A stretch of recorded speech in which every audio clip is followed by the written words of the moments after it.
Well, well, well. It is the opening day of training camp. Cowboys have got it popping. Looks like we have some good things going on at training camp. I think we got a great show for today. A lot of great things happening. There'll probably be some things happening even during the show, so we may break some things. We'll see what's happening. But we have a great show today. Welcome, welcome, welcome, Cowboy fans, Cowboy haters alike. I'm the G, and I'm the host of Let's Talk Cowboys, where we talk facts. And if you like this live stream, please don't forget to like, share, subscribe, hit that notification bell so you know the next time we post another video or go live. We posted a video today. We're going to post some more videos today, and now we are live. And I would like to welcome you to what I believe is the best Dallas Cowboy chat on YouTube. Let's go. Man, we got a great show for today. So today, we are going to deal with these 4 topics, and anything else could come up. But we are going to deal with the Brian Schottenheimer press conference. I think it was only fitting that Brian Schottenheimer got one by himself after the quote-unquote Jerry Jones press conference. Man, we call this the opening day training camp press conference. Man, that was the Jerry Jones press conference. Jerry Jones basically told everybody, put some respect on my name. I ain't gone yet.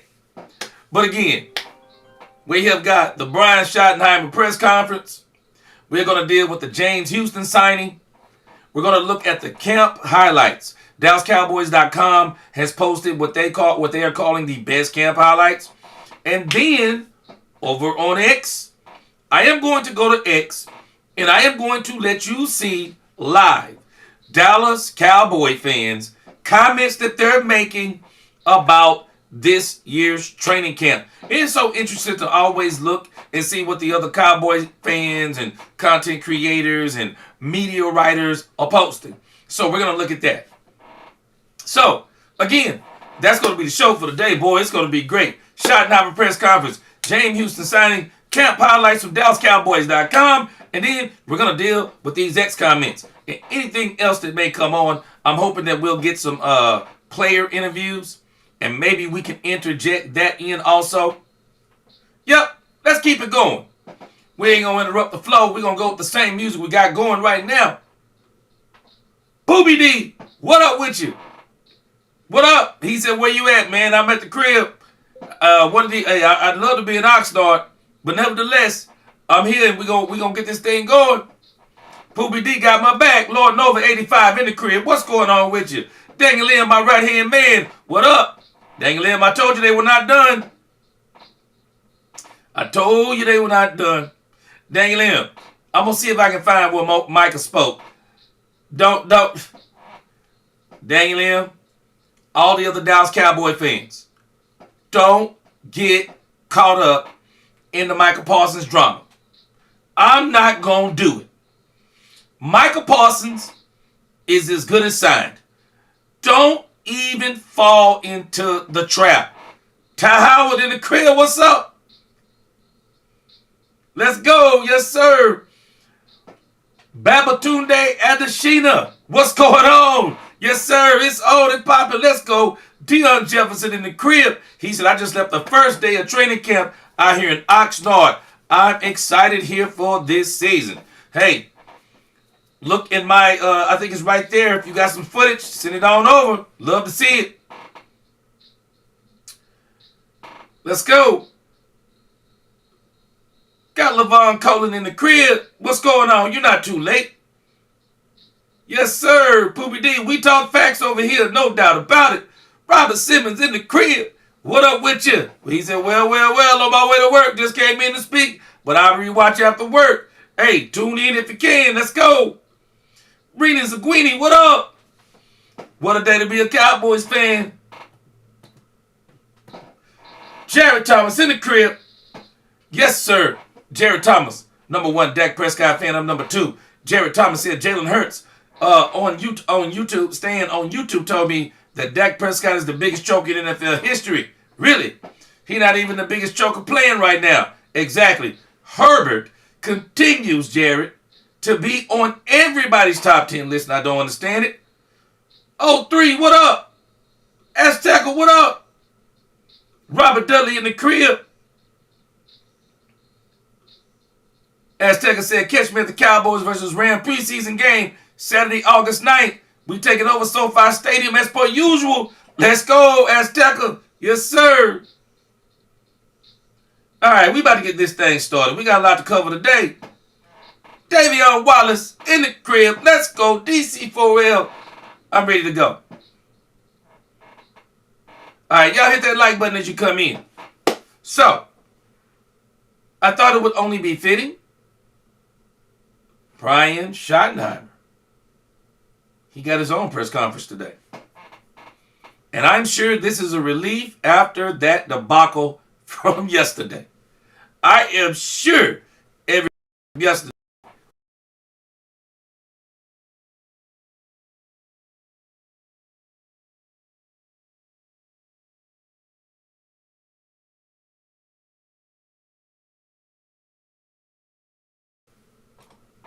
Let's go over here and check out this Brian Schottenheimer press conference. Y'all forgive me, like I said yesterday, man. I'm working with some new stuff. I can't get used to this stuff yet, but we're going to get it worked out.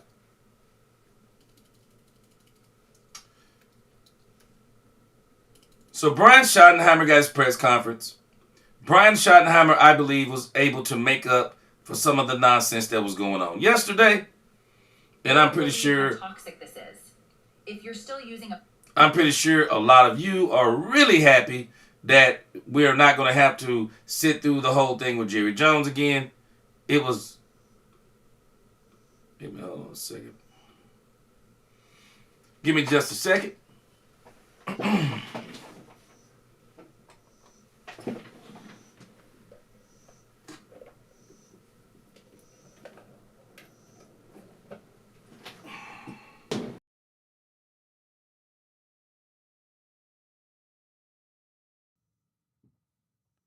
All right, let's go. I'm sure y'all can hear me a lot better now, man. I'm telling you, I am struggling with this new stuff I have. But nevertheless, let's get it going. All right. So yesterday, I know everybody was struggling with this whole thing with Jerry Jones, man. I know everybody was tripping on this thing with Jerry Jones. But nevertheless, now we got Brian Schottenheimer in here. Brian Schottenheimer is going to give us some better football news. Let's go. You need to hear this. I never post stuff like this, but I had to share. I cook almost every day, so I appreciate you cooking, but let's go. Calvin Watkins, Dallas Morning News. Micah Parsons, will he be practicing today with you guys? Yeah, he will participate. Good conversation with Micah. He's excited to be here. Excited to be a good teammate, and again, it's awesome to have him here. Is that like a load off your shoulders, not having to worry about a hold in or a hold out with Micah, since you said he is going to practice? Yeah. Again, I mean, these contract negotiations are never easy. They're not easy on the club sometimes. They're not easy on the players. So the fact that these guys come in and they participate and do some things is great, but it's more about being around the players and the team, and that's what he's excited about doing.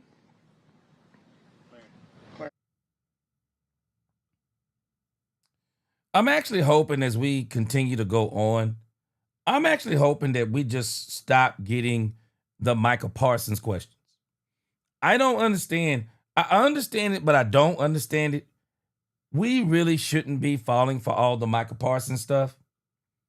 The Cowboys are going to sign Micah Parsons. There is, trust me, there is nothing to worry about with Micah Parsons. This is all just the attention grabbing. It's the drama of the Dallas Cowboys. A lot of us, by now we should just be like, okay, next story. I'm not dealing with the Micah Parsons stuff. I'm not doing it. I'm not going to deal with the Micah Parsons stuff. It is utter nonsense. I've already said this.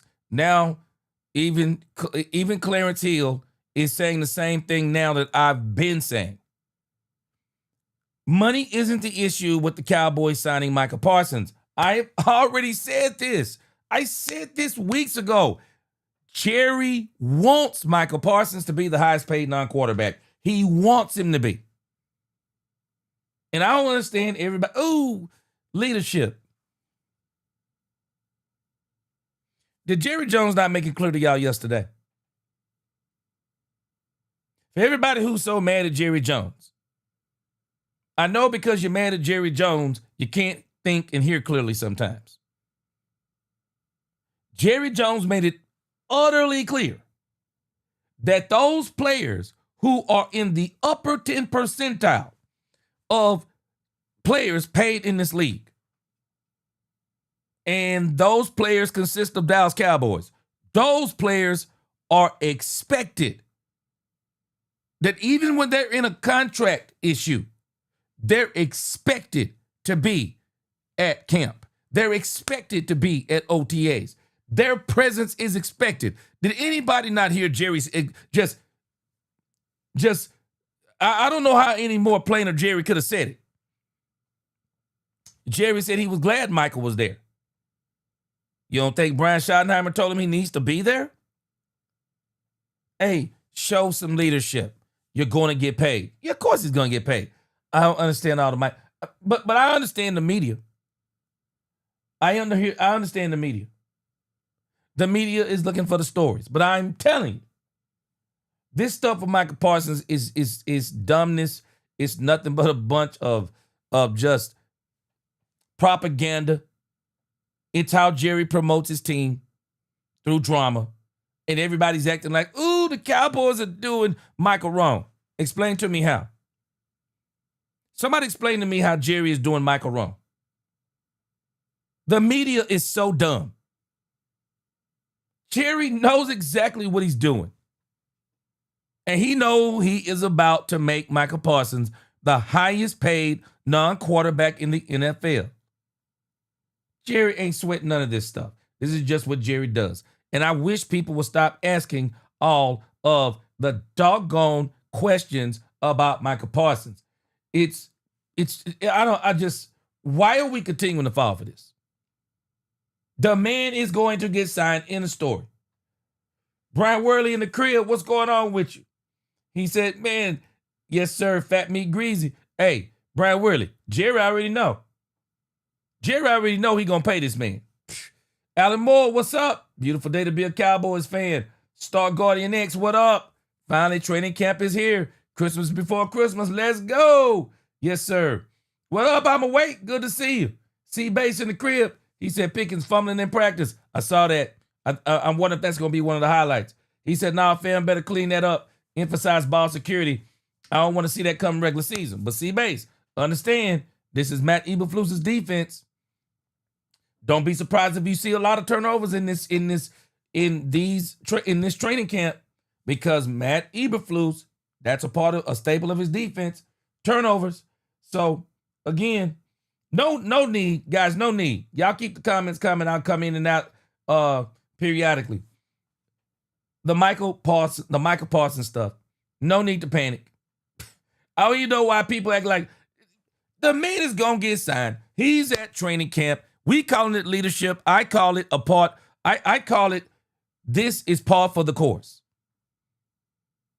I'm laughing that Michael Parsons was dissing Dak Prescott last year backhandedly, and now he's sounding just like Dak Prescott. I'm doing this for the other players. Did I not say this last year? Man, I'm telling you, y'all gonna call me a prophet before it's over. I was saying this same stuff when he was saying all this dumb stuff about there's no difference between $30 and $40 million. Bro, there are players coming after you. Don't be saying that stuff. Michael Parsons is going to get paid. Brian Schottenheimer, there is no relief off his chest because he knew Michael Parsons was going to be there. Stop it. Let's go. Deal as Cowboys, can you elaborate on participate? What does that mean? Will he do everything, just a few things? Did y'all drill that down on how much he's going to participate? Yeah, I mean, it's a ramp-up period here for the next couple of days. So, again, there'll be different versions of participation. But, again, all the walkthrough stuff, some of the mock situations, things like that. And, again, individual stuff. So we'll see what it looks like as we get going. But it's a good plan. And, again, the biggest thing for me right now is that he's here and he's trying to engage with the other members of the squad. Yeah, I mean, and the funny part is, I mean, that's what we really what we really have to pay attention to. He's there. He's not missing anything. So as long as he's not missing anything, everything is good. Clarence Hill is trying.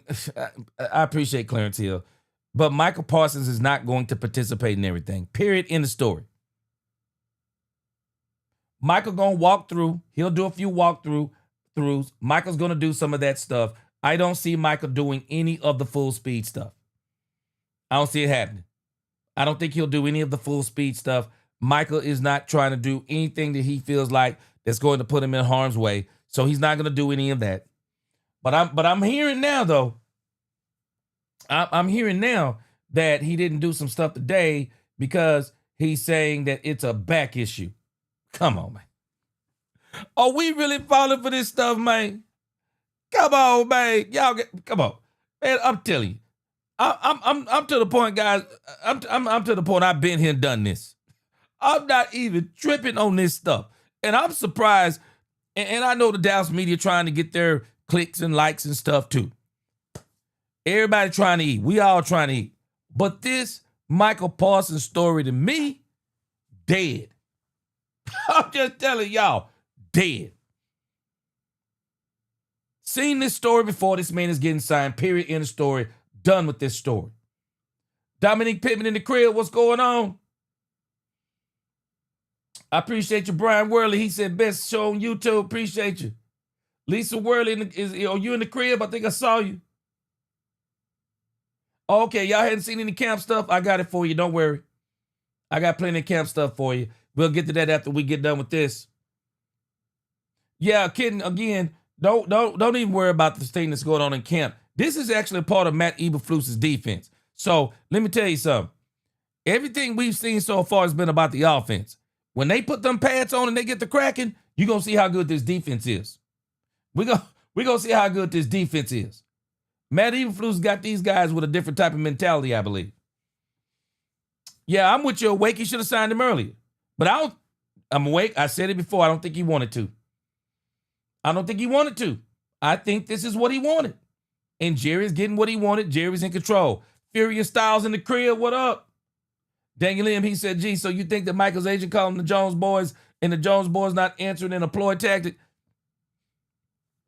I think this contract is already done as far as the Cowboys go. I think it's already done. Cowboys going to send it over. They're going to say yay or nay. They'll make a change or whatever the case is. Contract done. This thing is done. This thing is done. No doubt about it. It's going to be done. It's going to be done. Now, don't get me wrong. I understand Michael Parsons' impatience. He knows it's going to get done too. But he just wants to get it done. Because for him, it'll be a weight off his shoulders. I totally understand where he's coming from. So, I'm not tripping. Y'all don't trip on this. This man is getting signed. It is dead news to me. I'm just telling you, it is dead absolute news. Michael Parsons will be signed, and I don't know when, but it's a done deal. First, we offer overnight boarding. Your pet will stay overnight in your sitter's home and not only be treated like part of the family, but... Rebels on NFI, certainly you have Diggs is on Cup. Can you just talk about cornerback and the guys you have out there, and if they're in need or is there concern about those guys, and when will they be available? Yeah, again, I'm not going to put a time frame on it, Clarence. Those guys are all working hard. I think I mentioned yesterday the biggest thing for us is we've got some youth at corner that we're excited about. You know, Kalen Carson is a guy that, you know, we really felt strongly about last year, played really well early on before he had the shoulder surgery. We'll move some guys around. You're going to see Duran playing in different spots. But in terms of those guys, their timetable, they're working hard. They want to be getting back, and no different. You can still gain a lot of knowledge and things by not participating, which those guys are going to be doing a lot of stuff, getting their bodies right so they can go full speed when it's time. Kyrie Elam. I'm just telling y'all. Kyrie Elam is the answer. Kyrie Elam is the answer for the Cowboys' cornerback woes. If Kyrie Elam can do what he was drafted to do, Kyrie Elam is the answer to the Cowboys' cornerback issues. When they get Savon Revel Jr. back in, or when they get him in, they're going to be extra strong. Everything else will be just gravy. I think the Cowboys have the answer to the cornerback issues right there on the squad. They're not tripping on this thing with Trayvon Diggs. it's a wrap for Trayvon Diggs. I think it's in his and the Cowboys' best interest to part ways, maybe a game or two after he gets back on the field. Let everybody see what he is, get the trade value up, and let him go somewhere. Dan Quinn, somebody mentioned yesterday, I totally agree with him. Dan Quinn will probably give us a 2, 4, and a 6. They'll give us a 2, 4, and a 6 for Trayvon Diggs. Let's go. Todd Archer with ESPN. How do you deal with the business of football when it comes to all this stuff? What's your philosophy going to be on that? I don't get caught up in it. Don't get caught Todd, up I think it is what it is. I've been around this game a long time. And, again, I'm excited that, everybody's here. The energy's been great. Yep. The meetings have been awesome. Yesterday was a long day because the NFL gives you a bunch of mandatory things that you have to cover. We actually got into a little bit of football today, which is great. But the business is the business side. There's contracts, there's negotiations. And if you lose a lot of sleep worrying about that stuff as a coach, it can be really frustrating. But you don't. You coach the guys, you communicate. I think that's one of my strengths is my people skills. I communicate to people. I'm open, I'm honest. And at the end of the day, I'm just excited that everybody's here and the energy's been awesome. And I'm excited to go play some football. Yep. Everything he's saying, And this is why I am telling y'all, Dallas Cowboy fans, us Dallas Cowboy fans, let's leave the football business alone. I ain't worried about the football business no more. Especially as it pertains to Michael Parsons.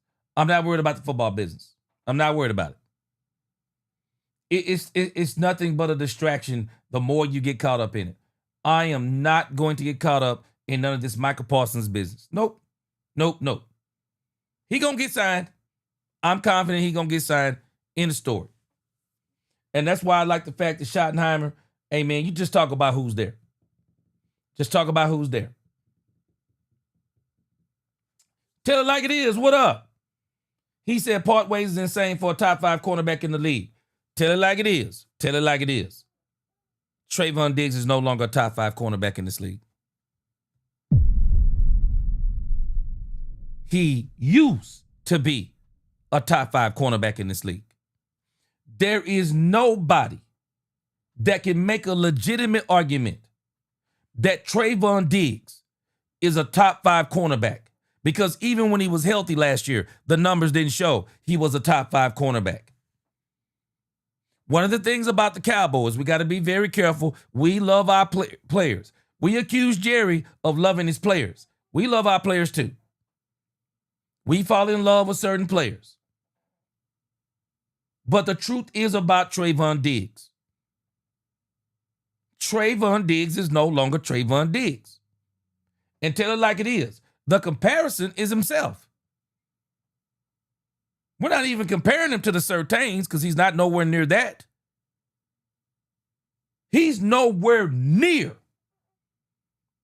He's nowhere near anymore the top cornerbacks in this league. He ain't close. I would argue he's not even better than DeRon Bland currently. I mean, of course, currently he's not better than DeRon Bland. When he came back last year, he wasn't better than DeRon Bland. Trayvon Diggs is not a top 5 cornerback. He's not. Straight up, he's not a top 5 cornerback. And believe me, and I'm gonna tell you, I'm gonna do you one even better. You think Jerry would actually, if he was truly a top 5 cornerback, no, the Cowboys would already be talking about a deal. They done with him. They are done with him. He's not a top 5 cornerback. We're arguing for what he used to be, not what he is. And coming off that chondral bone graft surgery, that's not an everyday surgery that you have as any player. And anytime you start talking about any of these players talking about their knees, but in particular, wide receivers, cornerbacks, because they have to do all the stops, the stops, the comebacks. They're following somebody and doing all kinds of changing of speed, changing of angles. We don't know what Trayvon Diggs is right now. I'm not falling for Trayvon Diggs. I'm not falling for his rehab videos. I'm not falling for him. And neither should you. It is rarely that somebody has setbacks during rehab because they're bringing them along in a certain way. They got them playing a certain speed. They got a certain plan. I'm not fooled by Trayvon Diggs' rehab stuff. He was rehabbing the last time, and everybody was like, "Yeah, Trayvon Diggs." No, Trayvon Diggs.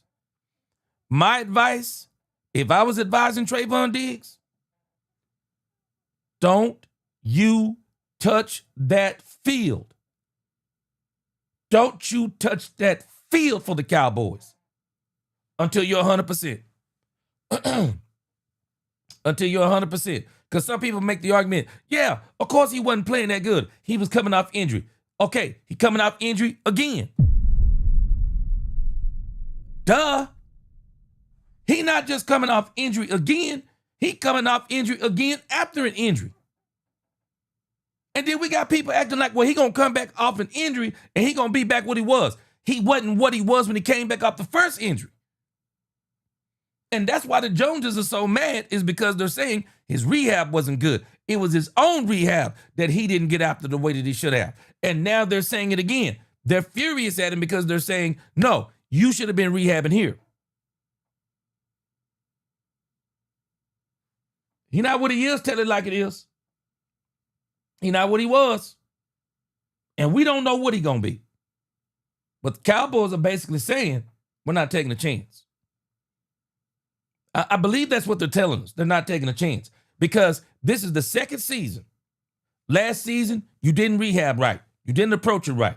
Second season, you approached it in your own way. You got your own guys. You didn't want to come in here and deal with our guys. We're going to de-escalate your contract. We're going to hit you for $500,000. And then we're going to see what you are when you come back fully healthy. And if you're fully healthy, maybe about 2 games in, trade. Because I don't know. It seemed like to me yesterday, Jerry Jones burnt the bridge down on Trayvon Diggs. Because, boy, let me tell you, I'm actually laughing that people said that Jerry took a dig at Dak Prescott and Michael Parsons. No, he didn't. He just gave an unsolicited answer. But when it pertains to Trayvon Diggs, man, Jerry Jones threw megaton bombs at the bridge. No. And you tell it like it is.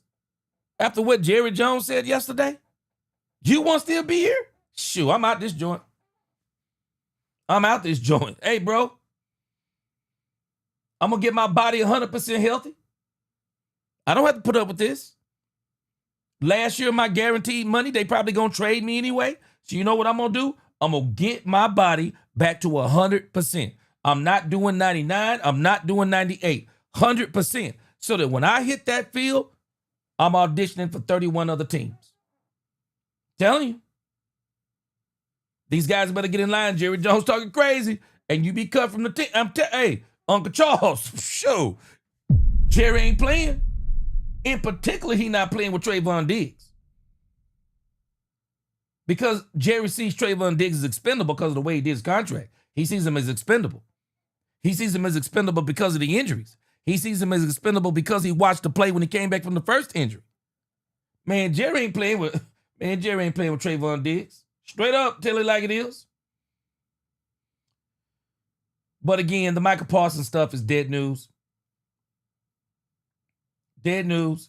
My man Ty Church, what up with you, man? Good to see you. He said you preaching truth. I'm telling you, still is done. Intelligent Savage, man, good to see you too. He says, Facts G, the Michael Parsons situation, I don't follow. Man, I ain't following it either. Man, I was doing them videos early on about Michael Parsons, thinking this, that. Man, I gave up. I said, this junk is stupid. Only thing you're going to get talking about Michael Parsons is a whole bunch of hate. Because the people who love Michael Parsons, they trying to defend him. The people who hate Michael Parsons, they like trade him. Man, I ain't even dealing with this stuff no more. Intelligent Savage. He said, my mind is set and has been and will remain. It gets done when it gets done. Straight up, that's where I am too. And not a second sooner. People don't lose sleep or fall for the banana in the tailpipe. I've already vowed. Intelligent Savage, I've already vowed. I could have made at least 3 videos off Michael Parsons and probably did real good on him. I'm not doing no videos on Michael Parsons' contract until it gets signed. That's where I am. I'm not doing none of it. It's just stupid to me. I'm not doing no more of it. All right, let me get some more and then come back to some comments. Check it out.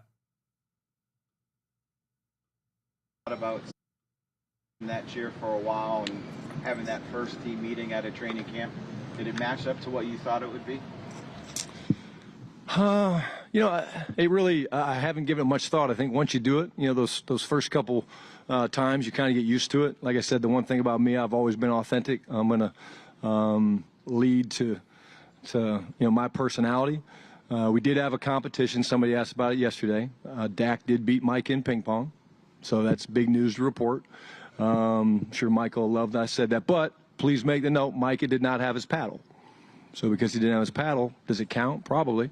But we have fun. We have fun, and we coach them up. And, again, it's a great group of guys. This is the one relationship that I am really looking forward to being better.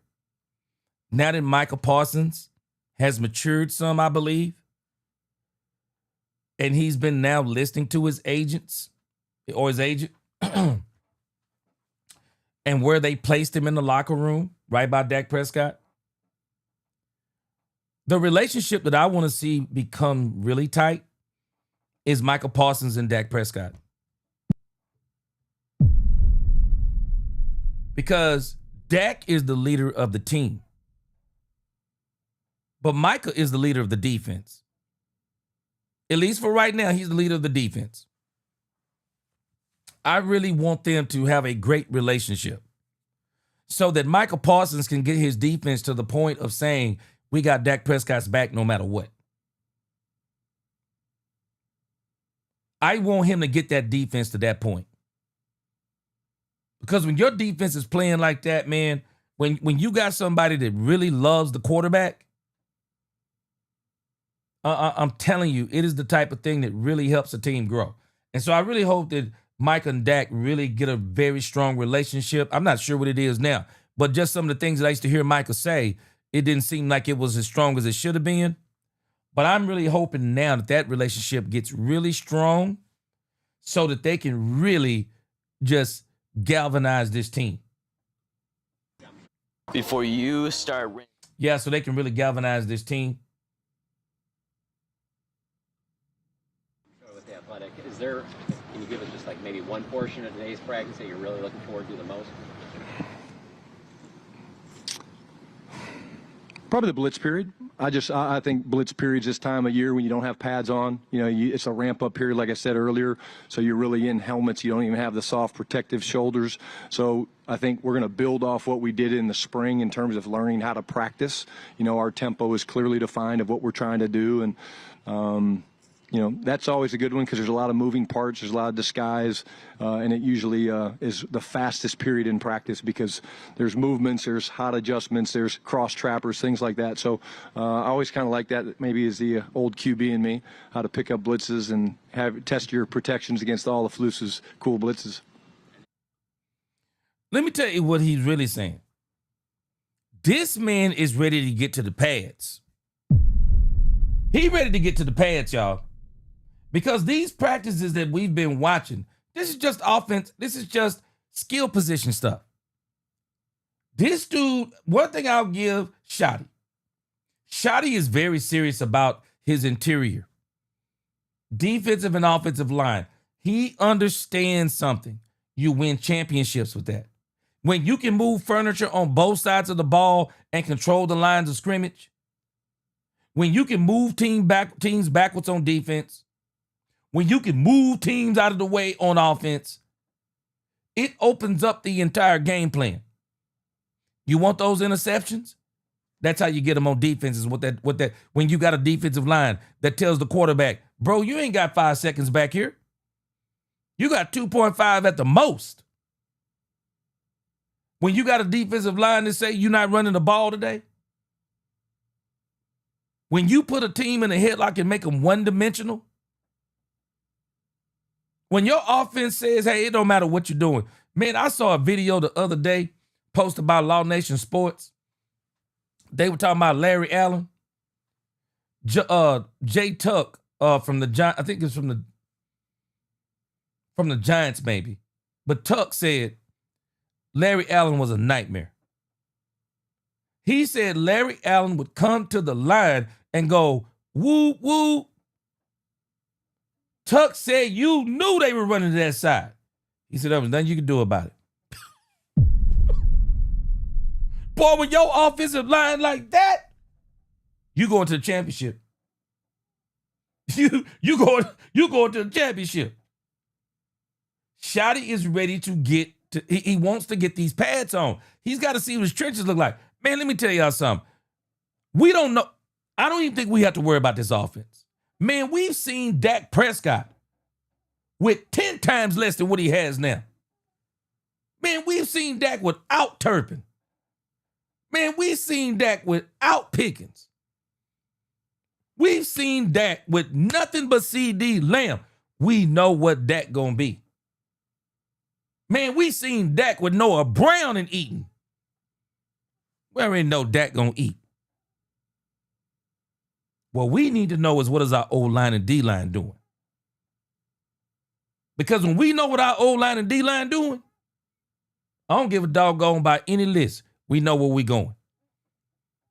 We know exactly where we're going. Miss Matrix in the crib. Hey, we know where we're going.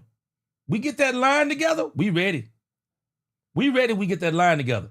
Because we know what Dak is. We know Dak can put up points. We've seen it over and over and over. What we haven't seen is we haven't seen a lights out defense. No, we've had some good defenses, and not good enough either. We've had some good defenses that were good enough to get you to the playoffs, maybe win a game. But we haven't had lights out defenses that when every playoff game you go, based on the defense, they're winning. I agree with Miss Matrix. She said, hit that like button. I'm awake. I'm with you. You're talking about Trayvon Diggs. I feel bad for the guy. Injuries. Yep. I'm awake. How many great players have been derailed by injuries? I mean, some of the could have been greatest players ever derailed by injuries. Happens all the time. Absolutely does. Jared Thomas, appreciate that $5 super chat.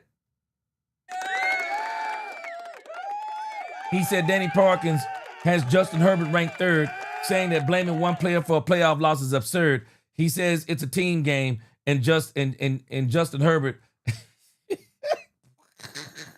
and Justin Herbert is a top talent. And then I bet you that same guy talk about Dak Prescott and say, yeah, man, they didn't win because of Dak Prescott. Boy, these people so double-minded. Man, the Bible says a man is double-minded. A double-minded man is unstable in all his ways. Ty Howard said he has the same knee issue that Odell Beckham Jr. had. Let me tell you something. Odell Beckham Jr. would have been I would dare say he'd have been a Hall of Fame wide receiver had it not been for those injuries. Star Guardian, we're going to get to Houston in a moment. Yes, sir. Cowboys said, man, if there's one thing the Cowboys said we're going to be able to do, shoot, we're going to be able to rush the pass. What up, Tim Pannell? Alfredo said if Samuel's still the player he was, why hasn't any team signed him yet? Asante Samuel coming off an injury. So he got to pass somebody's physical first. I didn't even realize if he's coming off an injury. The Basement Boys in the crib, what up? In the building.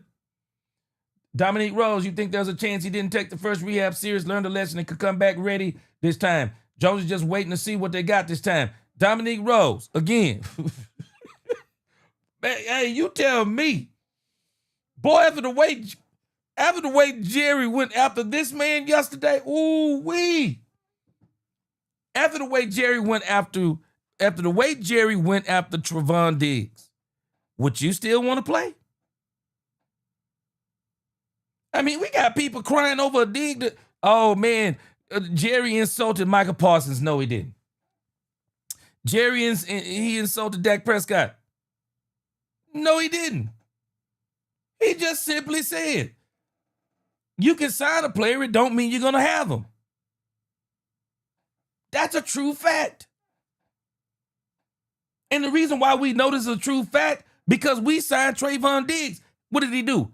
Popped his knee immediately after we signed him. It's true. But the way he went after Diggs, shoot, man. I know people talking about being in your feelings, but the way he went after Diggs, oh man. Man, let me tell you something.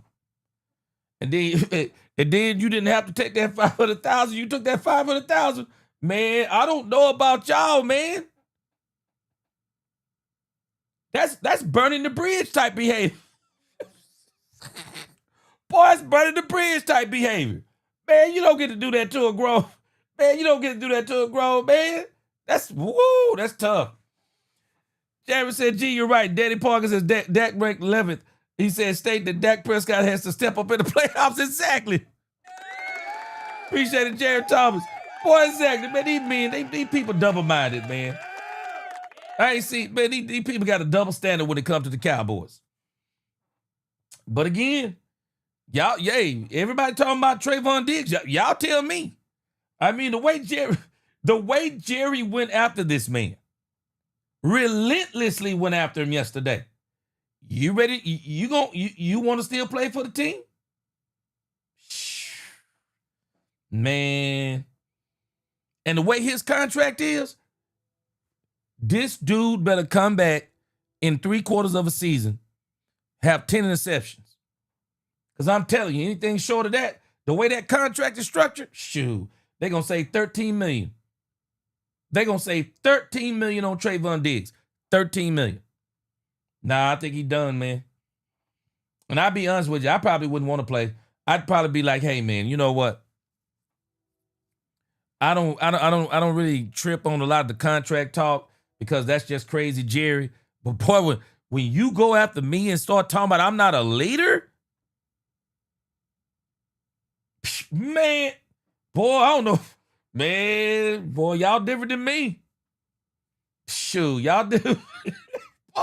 boy, y'all different than me. There's a whole lot of things I can take, man. But when you start talking about me like that, shoot, man, I'm already talking to my agents, bro. We're not hitting that field. We're not hitting that field until we're 100%. And if I'm 99%, I'm not hitting the field. I'm not doing it. And when I do come back, everybody understands it's an audition. Poobie D said if both knees was mush, I would pick him over Pooh. Oh, yeah, no doubt on this team. Yeah, no doubt. But see, the Cowboys, what up, Arturo? But see, the Cowboys have put themselves in a very unique position. A lot of people don't understand the Cowboys did so good in this offseason. The Cowboys did so good in the draft. The Cowboys are literally going to go in the draft next year, and they're going to clean up. They got 5 draft picks, I think, left. I'm pretty sure they'll figure out a way to get maybe another one back and could get 1 or 2 of them back off Diggs. Cowboys have put themselves in a position to go in the draft and get them another cornerback. And not only get them another cornerback, they can even get them another running back. Cowboys have put themselves in a great position. They've added great depth to this team. They're going to be able to do some great stuff in the draft and free agency next year. Yeah, I'm with you, Richard Owens. Hey, he done. Diggs is done in Dallas.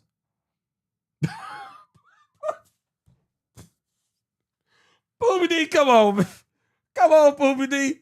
Poobie D said Diggs in a wheelchair, man. Come on.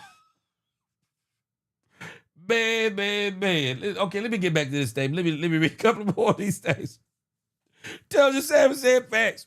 Walls are built on both sides of the ball, D-line and O-line. Yeah, the game is still the game. It's still the same. Run the ball, stop the run, stop the ball from being ran on you. All else is window dressing. Yeah. See, Dak Prescott is automatically going to eat because he's Dak Prescott.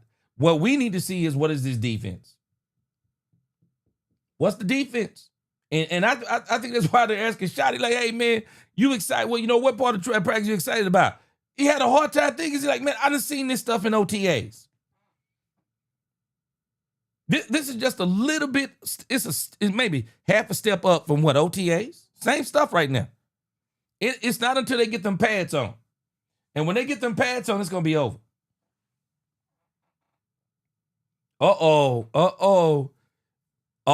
Shake and bake. just said because you pay a player a lot of money, it doesn't make him a team leader.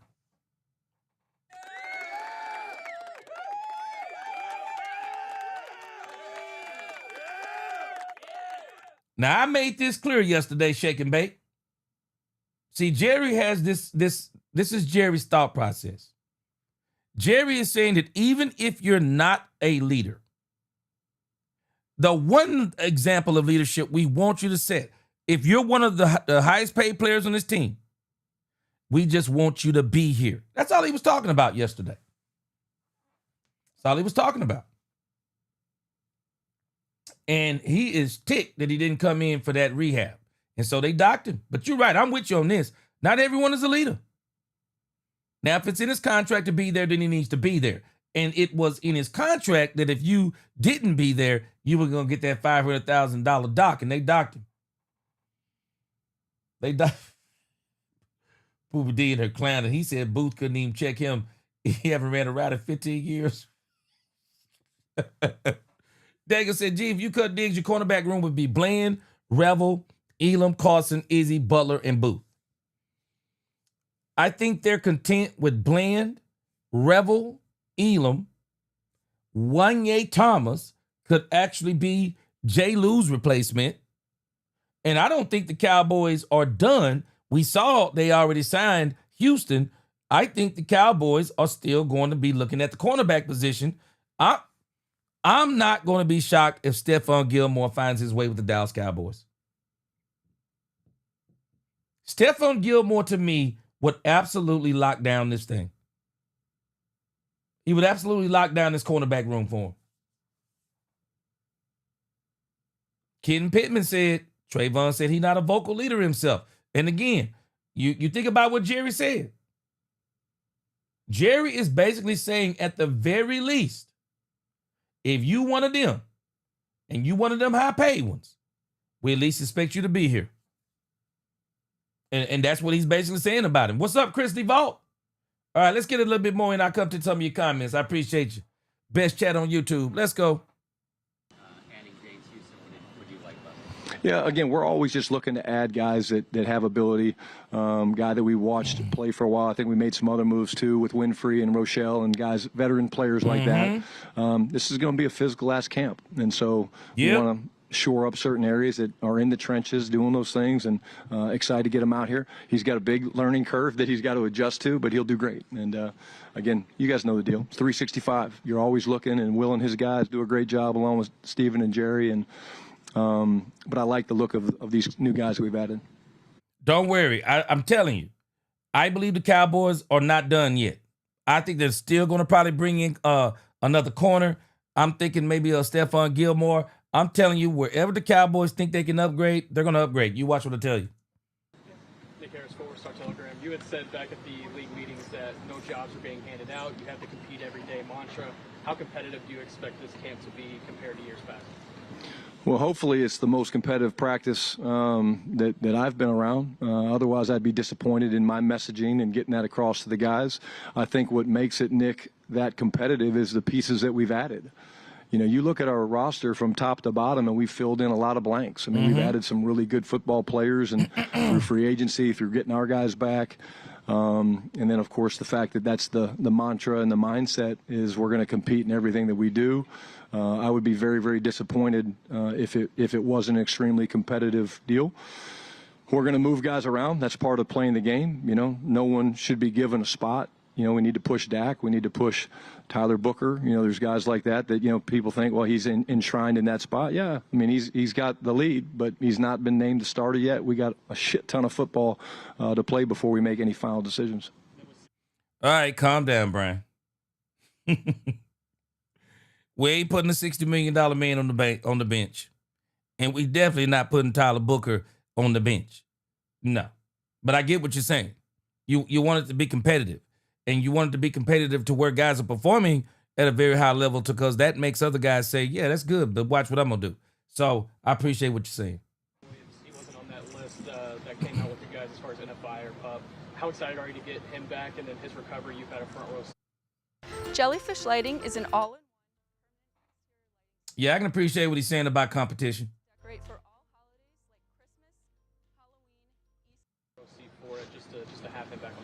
Yeah, Sam, I'm going to speak to Sam and John Stevens because both those guys just completely were, they're incredible.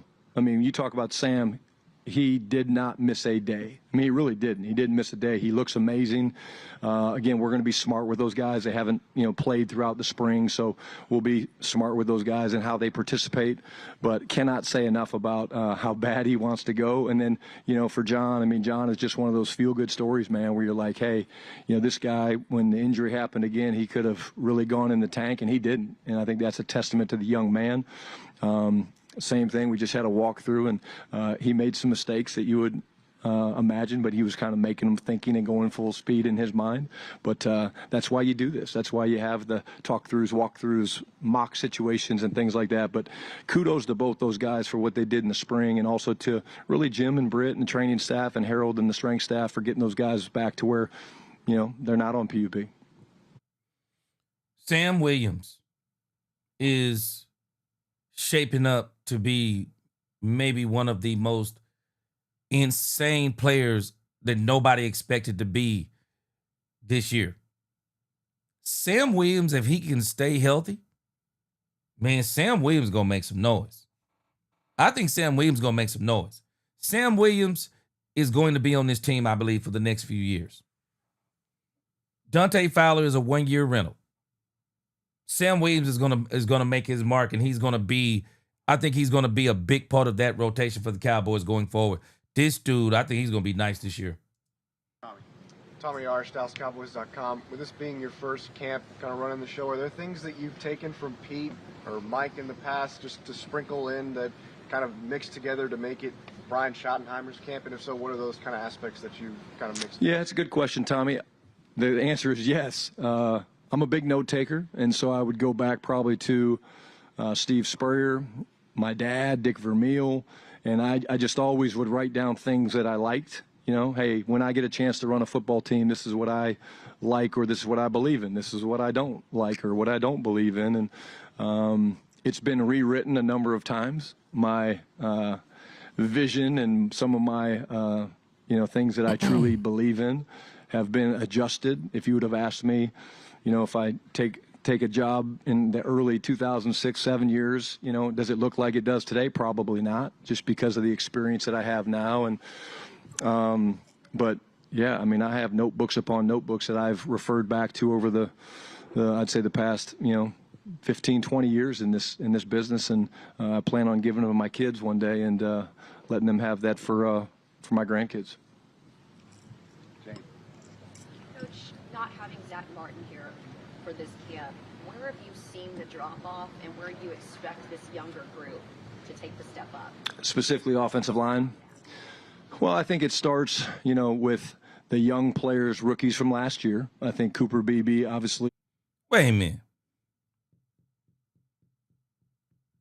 Did James Slater just really ask this man this question?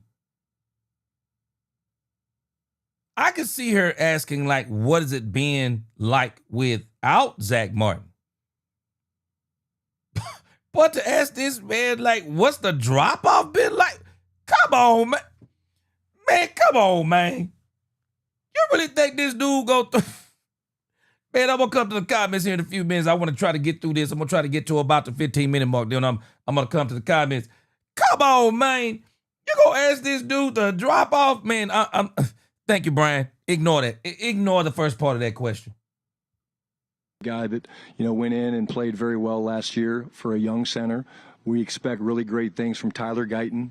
Again, I always go back to Jalen Tolbert. What Jalen Tolbert did year one, it wasn't, a great year for him. He was the first guy back in the building. Tyler Guyton's been the same thing. You know what you're going to get from Tyler Smith. You know what you're going to get from Terrence. Both those guys are incredible. And then obviously the competition, bringing in Tyler Booker, Rob Jones. I think guy to watch out for is Nate Thomas. He's doing great. I mean, I could name 1,000 other guys, but Nate's a guy that we didn't get a chance to see a lot of football from last year. Okay. He's been great. But I think the identity that they bring, they're going to be what makes us go on offense. The offensive line, they've always set the mentality. They've always set the mindset. And I think we've got the right type of guys that have the right type of makeup, the right type of competitiveness to allow us to play a very, very physical brand of football that we feel like will help us win a lot of games. Do you know Hobby Lobby has hundreds of... Joe Hoyt, Dallas Morning News. Leadership was a buzzword yesterday. Obviously, you guys lost to Marcus Lawrence, some other veterans on the defensive side. When you have a guy like Micah Parsons who's kind of embraced this leadership and obviously showed up and is going to participate, what can that do for a locker room when you have a transfer of leadership? Well, there's definitely a transfer of leadership. I think you can't look at, J. Lou was a great leader. D-Law, you mentioned Zach, right? But that's what's exciting, and that's football. That's football in today's era. So, Kenneth Murray, K9. Here's a guy that, again, has incredible experience, plays the game the right way, hair on fire. I mentioned Jack Sanborn yesterday. These guys will take CeeDee Lamb. CeeDee's been great with George coming in. CeeDee's gone out of his way. He's more vocal. So sometimes it's good. Sometimes it's like, okay, those guys move on for different reasons. Who's going to step up? Somebody's going to step up. And again, I think, I see it when I have to say less things or the coaches have to say less things. You've got guys that are kind of figuring it out and finding their voice. Tyler Guyton obviously didn't play a lot in college, didn't play a lot last year as well. When you're in this training camp, how important is it for him to kind of try to get that experience? Can you accelerate that experience before the season starts? No, I would tell Tyler, one day at a time. He's going to have good practice. He's going to have good sets. He's going to have good run blocks. There'll be good periods. There'll be bad periods. That's why you practice. There'll be things that he does really, really well. And I think, part of training camp is the consistency. But for a young player like Tyler, it's not all going to be great. And so I think that's where you find out the makeup of Tyler. Hey, when you play left tackle in this league, that's it could be a long day, when you play some of these elite rushers, and that's what I'm excited, him to go against some of the top rushers in the league and see how he does.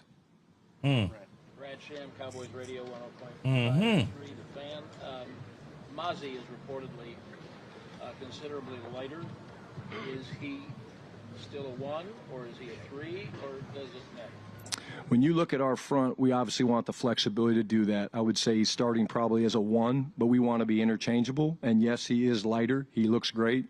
The best thing that's happened to Mozzie, he'll tell you, is bringing a guy in like Solomon Thomas and Peyton Turner that really just know how to practice one way. And sometimes when that stuff's modeled, you watch the way Mozzie Smith practiced in the spring when he was here. It was night and day from what he was. So I think he knows in this type of defense that we're going to play with Flus and Aaron Whitecotton, he knows that the ability to get vertical and chase out of the stack and things like that will be really, really important.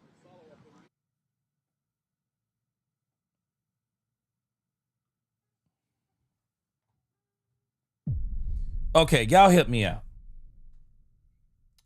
Y'all help me out with this Mozzie Smith. I heard this earlier. Y'all help me out. Dan Quinn wanted Mozzie lighter. They said that hampered Mozzie's play. He got the weight back with Mike Zimmer. And they said he was getting back to normal. Now he come back and he's lighter again. And not only is he lighter, when you start listening to the Matt Eberflus style of defense, it sounds eerily similar to Dan Quinn. Bend, don't break. Predicated on turnovers. Predicated, of course, on getting to the quarterback. So we're taking Mozzie, listening to Shotty, saying that he's got to get out of the pack, get up, upfield. So we're now taking him back to where he was struggling with Dan Quinn as a lighter one tech. That's Mickey Spagnola, I think, back there asking, hold on a second. You're saying he's lighter and he playing the one tech? Now, I told y'all this before. We know the one tech is kind of like the nose tackle, kind of like the heart of your defense as far as stopping the run. But Eberflus's defense is predicated on the 3-tech for whatever reason. It's predicated on the 3-tech. So that's why I was kind of wondering, like, okay, well, maybe the 1-tech isn't as important to Matt Eberflus's defense. So we're turning Mozzie back to what he was, to where he struggled with Dan Quinn. I don't know. Y'all tell me, maybe I'm missing this. I'm missing this on the Mozzie Smith thing. But when I first heard this today, I was like, wait a minute. What are we doing with Mozzie Smith? He's the 1-tech. But you're taking him back to the 3-tech? Wait, what? What are we doing with this dude? Let me get a couple of super chats in. Y'all tell me what you think in the comments. Jared says, same hypocrisy with Eagle fans. They hate when people bring up talent around Hurts in a Super Bowl win, but get on Dak alone, ignoring his flawed teams. And Jared, again, you think about Troy Aikman. Troy Aikman had a super team around him too. Troy Aikman was way more talented than Jalen Hurts as far as the quarterback position go. Way more talented. So you didn't get those kinds of arguments when it came to Troy Aikman. Yeah, Troy Aikman was still a beast. Don't get me wrong. But he also had a super team around him. But with Jalen Hurts, the team, I mean, they don't like it, but the team absolutely carried him. Absolutely carried him. Now, he carried them in 2022. He did a great job of carrying them in 2022, but they couldn't win the Super Bowl. But in 2024, nah, they carried him. They carried him. Cam Newton is, hey, man, I already said it before Cam Newton. They gave him the best defense. They gave him one of the best linebacking cores. They gave him a really good secondary. Top 10, top 7 offensive line. Best running back in the league. Top 5 quarterback duo. Top 10, top 12 tight end in the league. Boy, if you would have lost with that, not to mention Dak Prescott hurt week 9. Detroit Lions defense decimated. I mean, when you put all that into the equation, boy, had a lot of things went right for him. Star Guardian, he said, well, Michael just said something in the interview everyone is going to run with now. If they don't want me here, they don't want me, period.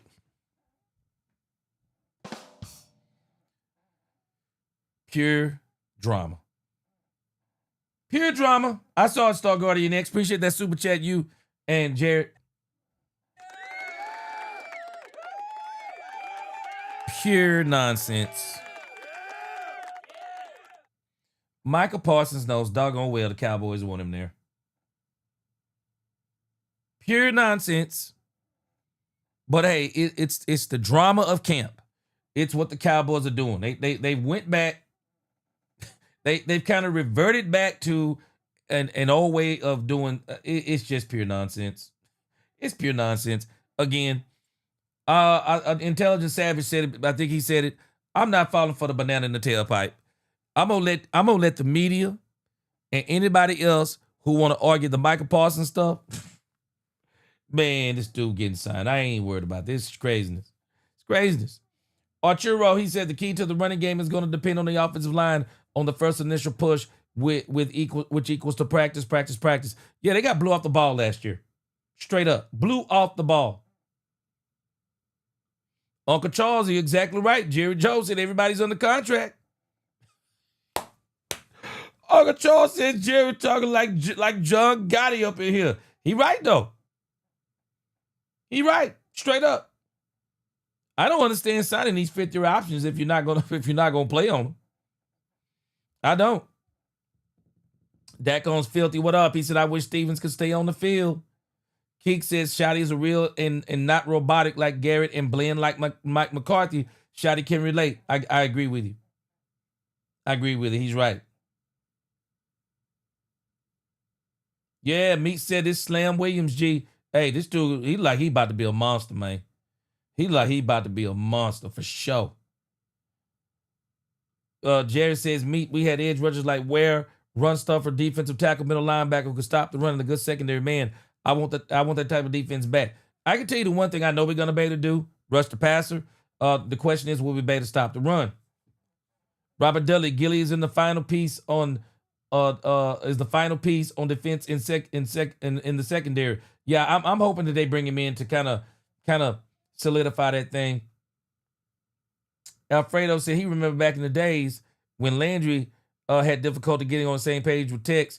The player would talk to Landry about it, and he would go and talk to Tex, and boom, the deal would get done. Yes, sir. Daniel M said he needs Shotty to be unpredictable, head coach. He said, I need Shotty to get into the players' faces and say, I'm not going to take this anymore with you. I think we saw a little bit of that in early on training camp. Star Garden said, rough day of first training camp practice for Eagles quarterback. Boy, I saw that 7-22. Yeah, I saw the video on it. Yeah, I'm awake. I'm with you. He's a very passionate coach. But again, let me skip down some. Y'all tell me what y'all think with this thing with Mozzie Smith. I'm a little bit concerned on this. This was one of the things that they said slowed him down was the fact, and I don't mean slowed him down. They said it slowed down his progress because when Dan Quinn made him lose weight, they said it really took away some of his ability. And now he's gotten back light again when last year they were saying he flashed up under Zimmer. I don't understand this one. Sugar Daddy, I'm with you. I don't think he wanted Mozzie at all. I don't think he did either. Dominique Pittman, that's what I'm wondering. Whose decision is it to keep doing that to Mozzie? I'm trying to figure it out with this thing with the weight loss and Mozzie Smith. I don't understand it. Ice Cold Cowboy back in the crib. He said, hit that like button. Hey, Ice Cold, what you think on this Mozzie Smith thing? I'm kind of like, what's going on with this? I don't understand it. Patricia says, Jerry was saying rehab in the facility if you're coming off an injury. That's all. Yep. And show some leadership with yourself also. Cowboys for life. Peace. Patricia, for straight up. Jerry just saying, hey, man, your presence. Let that be your leadership. People all of their feelings about what Jerry said. I didn't have no problem with it, Patricia. It was in his contract. I had no problem with it. Meat said if Mozzie is lighter, they might as well just move on. Man, Meat, I'm with you, man. I don't understand the Mozzie Smith thing. I don't understand it. Why would you go back to where he was with Dan Quinn? And everybody said that's what stomped his progress. Ice Cold, you right. We about to find out what Mozzie is made of. And I'm going to tell you this. Daniel M., you've been clamoring for it. Mozzie might be a part of a 3-tech rotation. Maybe he moves back and forth. Maybe they do bring in somebody else at the 1-tech. I'm telling us, I don't think this 1-tech business is done. I don't think this 1-tech business is done. This is strange to me about Mozzie. And when he said he was lighter, I'm like, wait a minute, hold on a second.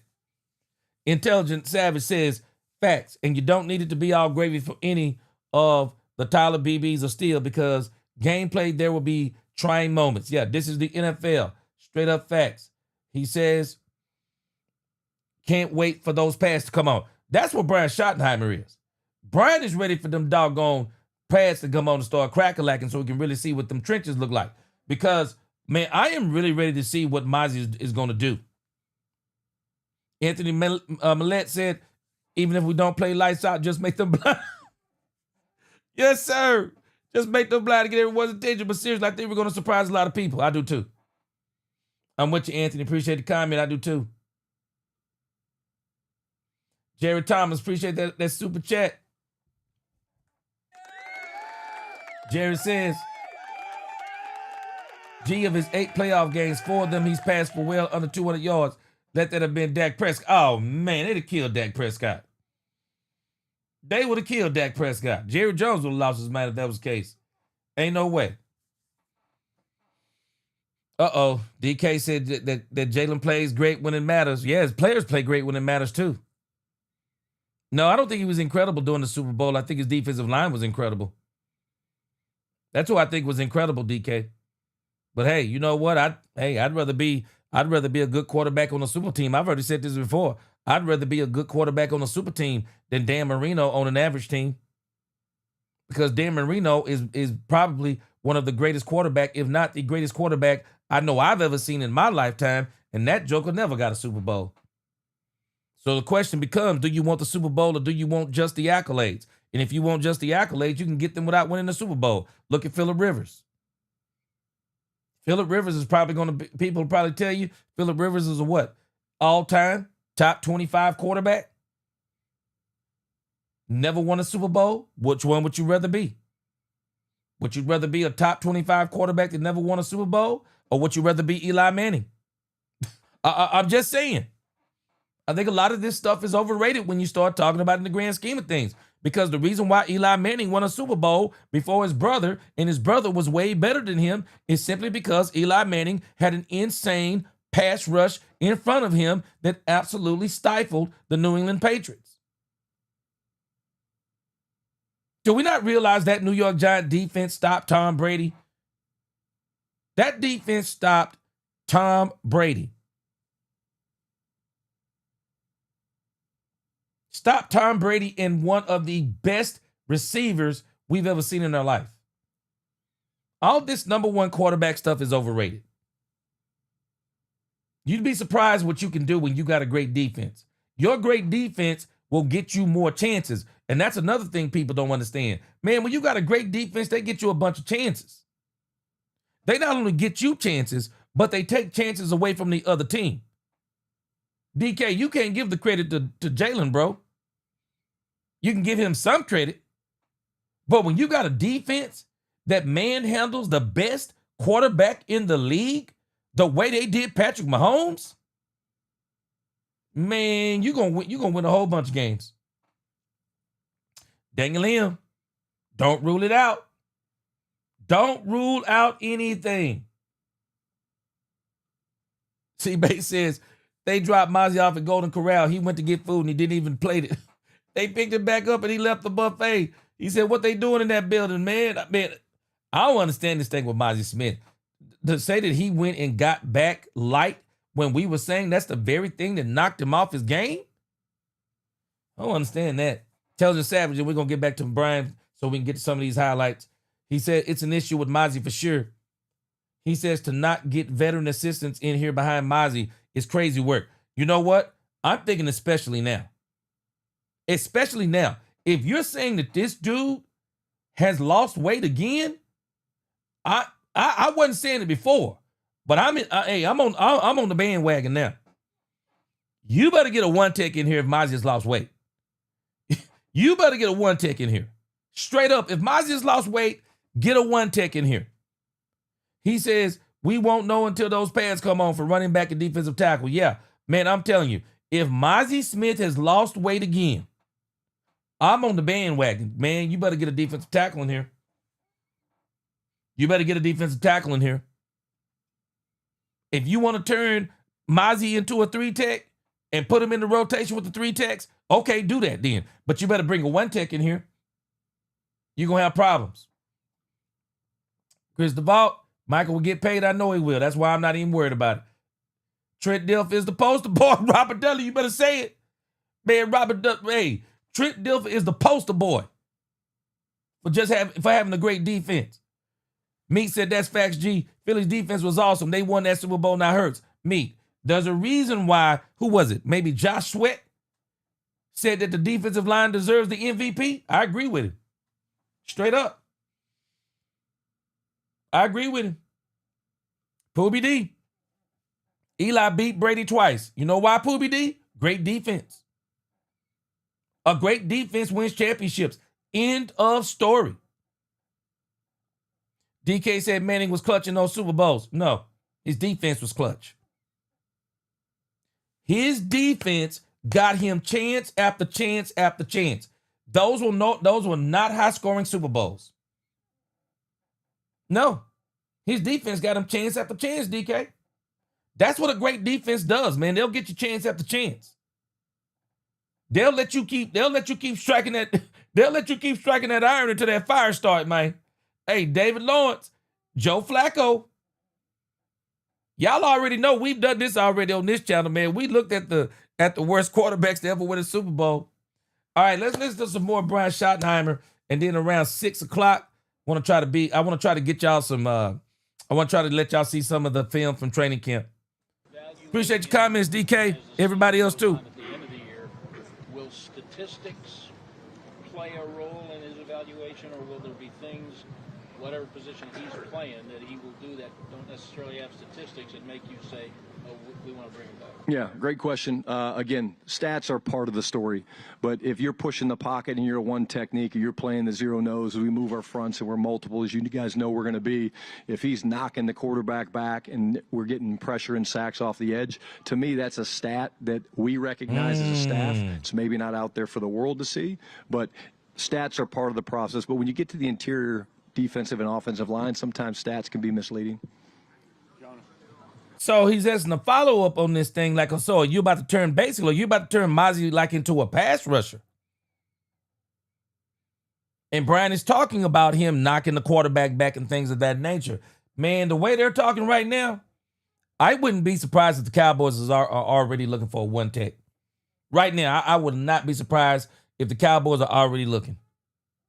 Jonah Javad, WFAA, Shotty, on the topic of leadership, I'm looking for kind of specific examples you've already seen from some guys, maybe over the last 6 months, that have kind of displayed the type of leadership you are looking for from some of your players. And it can be from maybe your highest paid to maybe a undrafted guy. You know, when I talk about the leadership part of it, I think, and I'm not avoiding your question, I look at what Dak and the skill group did going to Georgia. You know, I think the attendance was almost 100%. There were one or two guys I don't think that were able to make it, but like to get that many guys to go during the dead period and work and train together, you see the stuff that the defensive line was doing together. You know, those are things that it's not just leadership, it's connection. It's these guys like to be around. I think we had more guys stay here at our facility and train with Harold and his guys in the weight room over the course of the dead period than probably years past that I remember, maybe from any time I've been around it. That tells you these guys like what we have to offer. They love being around each other, training, pushing each other, and that they feel really, really good about you know, what we're trying to build. So it's not one thing per se, but when you see groups of men coming together when they could be anywhere in the world, they could be traveling, they could be sitting on a beach, and they're working, sweating, bleeding, laughing, crying, doing that together, to me, that's when you've kind of captured their hearts, and you just ask and you keep that brotherhood going. See, that's kind of what we're talking about. Patricia kind of brought this up. See, and we've been talking about it. See, even Jerry is saying this. Brian's just saying it in a better way. Your presence is your leadership. Your presence is your leadership. For the people who are not leaders, they're not vocal leaders. Also, Diggy Zoo has already said he's not one of them type. But Jerry is saying, and even Brian is saying in his Brian Schottenheimer way, hey, I need you to be here, though. Have y'all noticed? Brian sold that to Micah Parsons. Hey, don't do this like you've done it in years past. Don't miss OTAs. At least all of them. Hey, training camp, you're not going to be signed. Don't miss training camp. It's important. Your presence is needed. It's your presence. That's what they're talking about. Your presence is needed. That's leadership. Being able to be around the guys, talking to the guys, adding something to what's being taught. Everybody understanding the business, but not letting the business get in the way of what's going on the field. This is what they're talking about, what Brian's talking about. And again, with Trayvon Diggs, this is why I'm telling you, man, Jerry ethered this man. Boy, y'all tell me what y'all want to about Trayvon Diggs. Jerry ethered that man. Straight up, told him, hey, lack of leadership.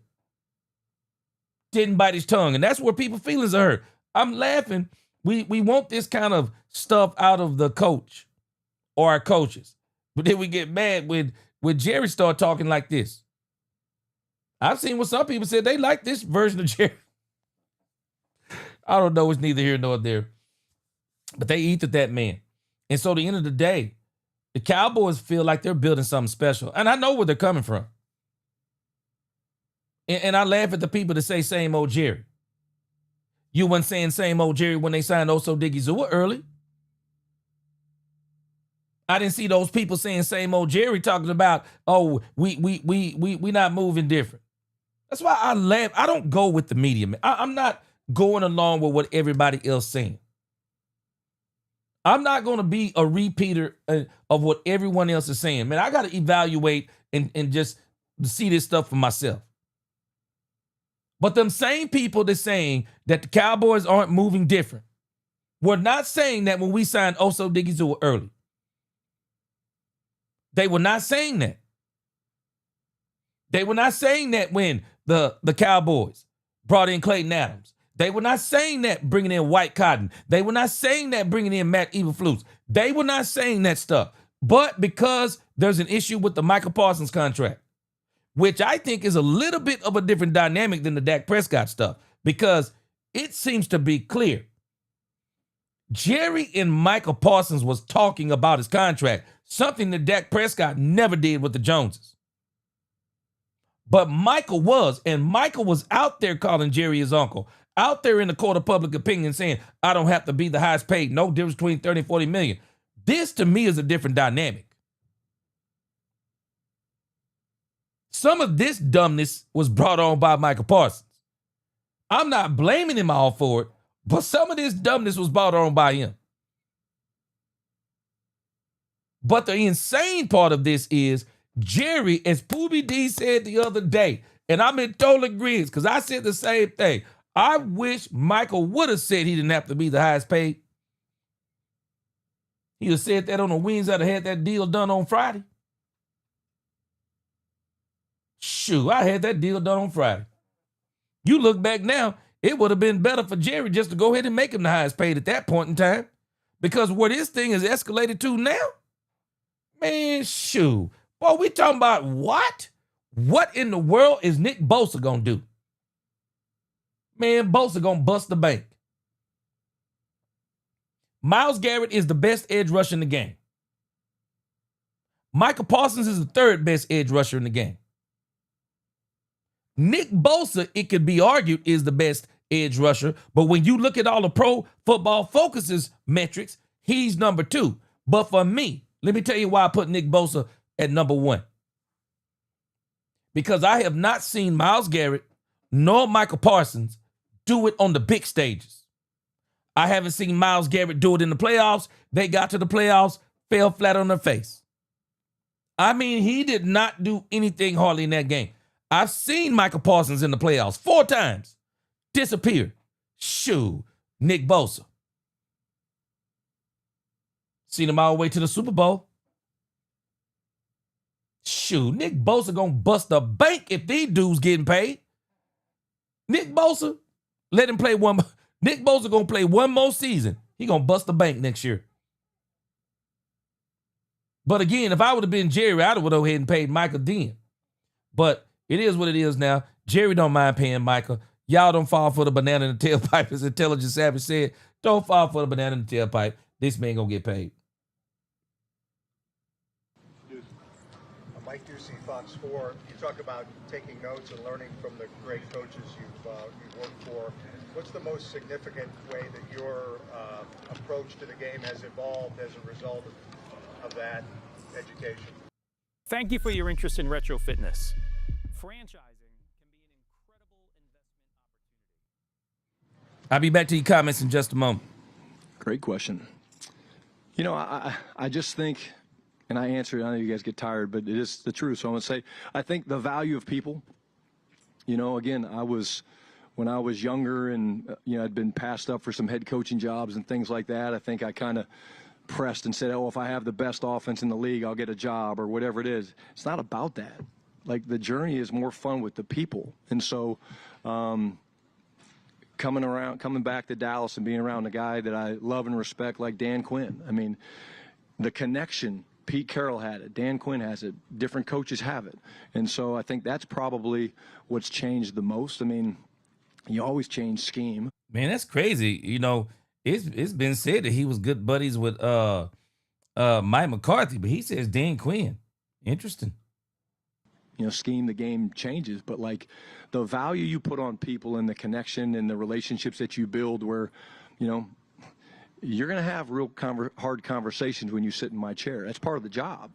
But it's easier to have that hard conversation when you're delivering the message, maybe that's not as easy for the player or coach to hear. It's a lot easier to hear when they know you love them and you care about them. And so that's probably the thing that came out my years in Seattle with Pete.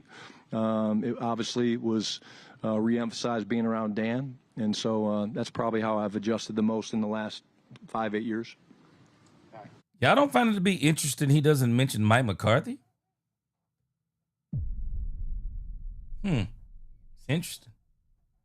Pete Carroll and Dan Quinn, but not Mike McCarthy. Okay.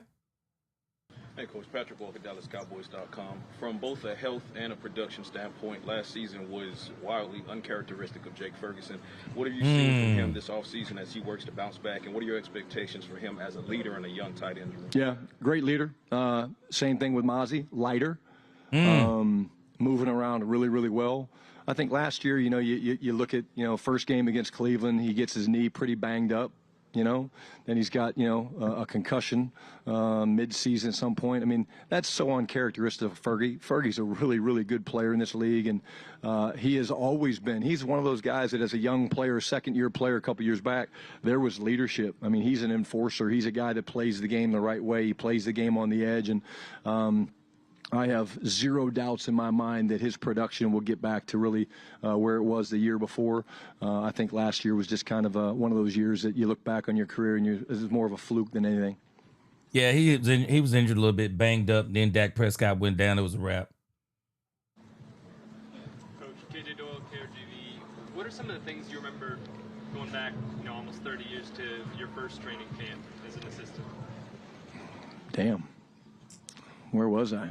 St. Louis, the Rams. I remember pulling up to training camp, and Tony will get mad at me for saying this, and then seeing Dick Vermeil have to tell Tony Banks that he had to take his Rottweiler home.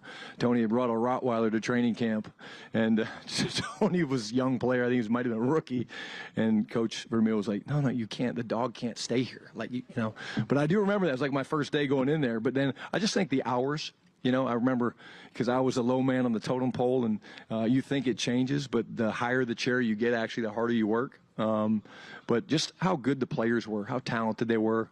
We had Isaac Bruce. Yeah, them Rams was off Torrey the chain. Holt. We had some really good players. Greatest show on turf. I remember that's why I decided to get into coaching and not playing, because I knew I wasn't good enough to play with those guys.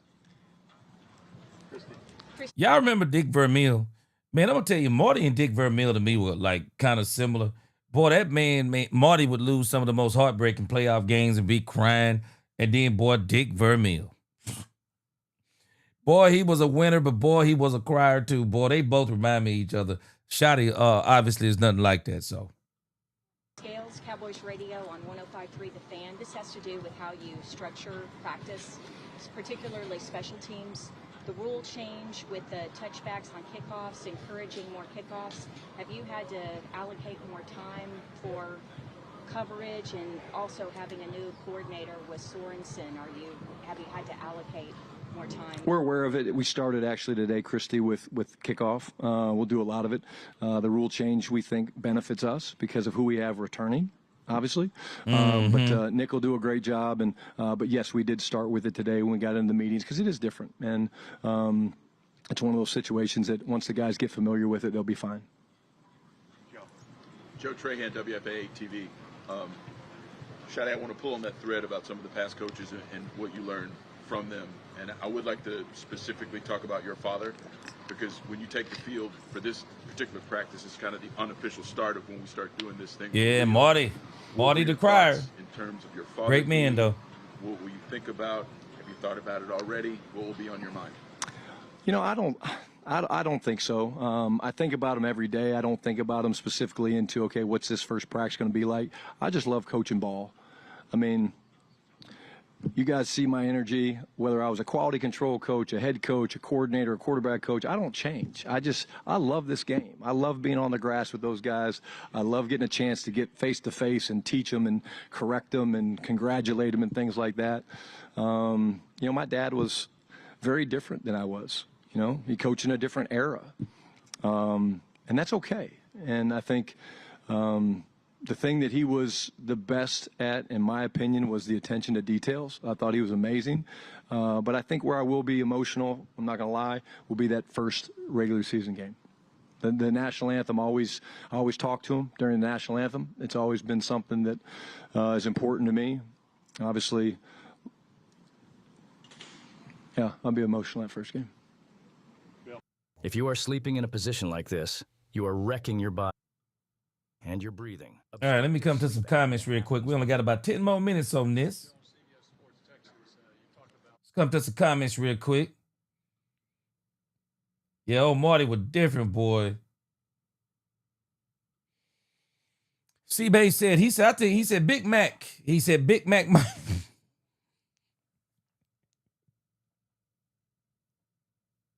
He said Big Mac Mike McCarthy wasn't good. I just feel like we had a top-heavy team. He said, I feel like we had a top-heavy team those 12 and 5 years. Now we're younger than ever. Yeah, I agree with you. Hold on a second. Let me go to the super chat. He said, Big Mac Mike. Boy, you got to be rolling over here, babe. Hold on a second. Jared Thomas, appreciate the super chat.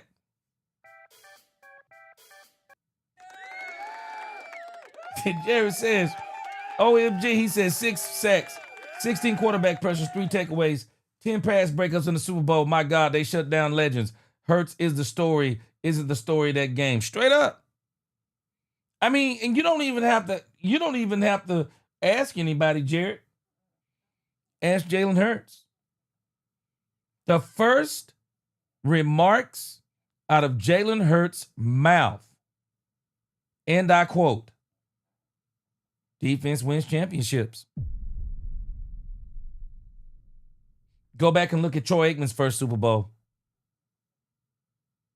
Cowboys defense knocked out Jim Kelly.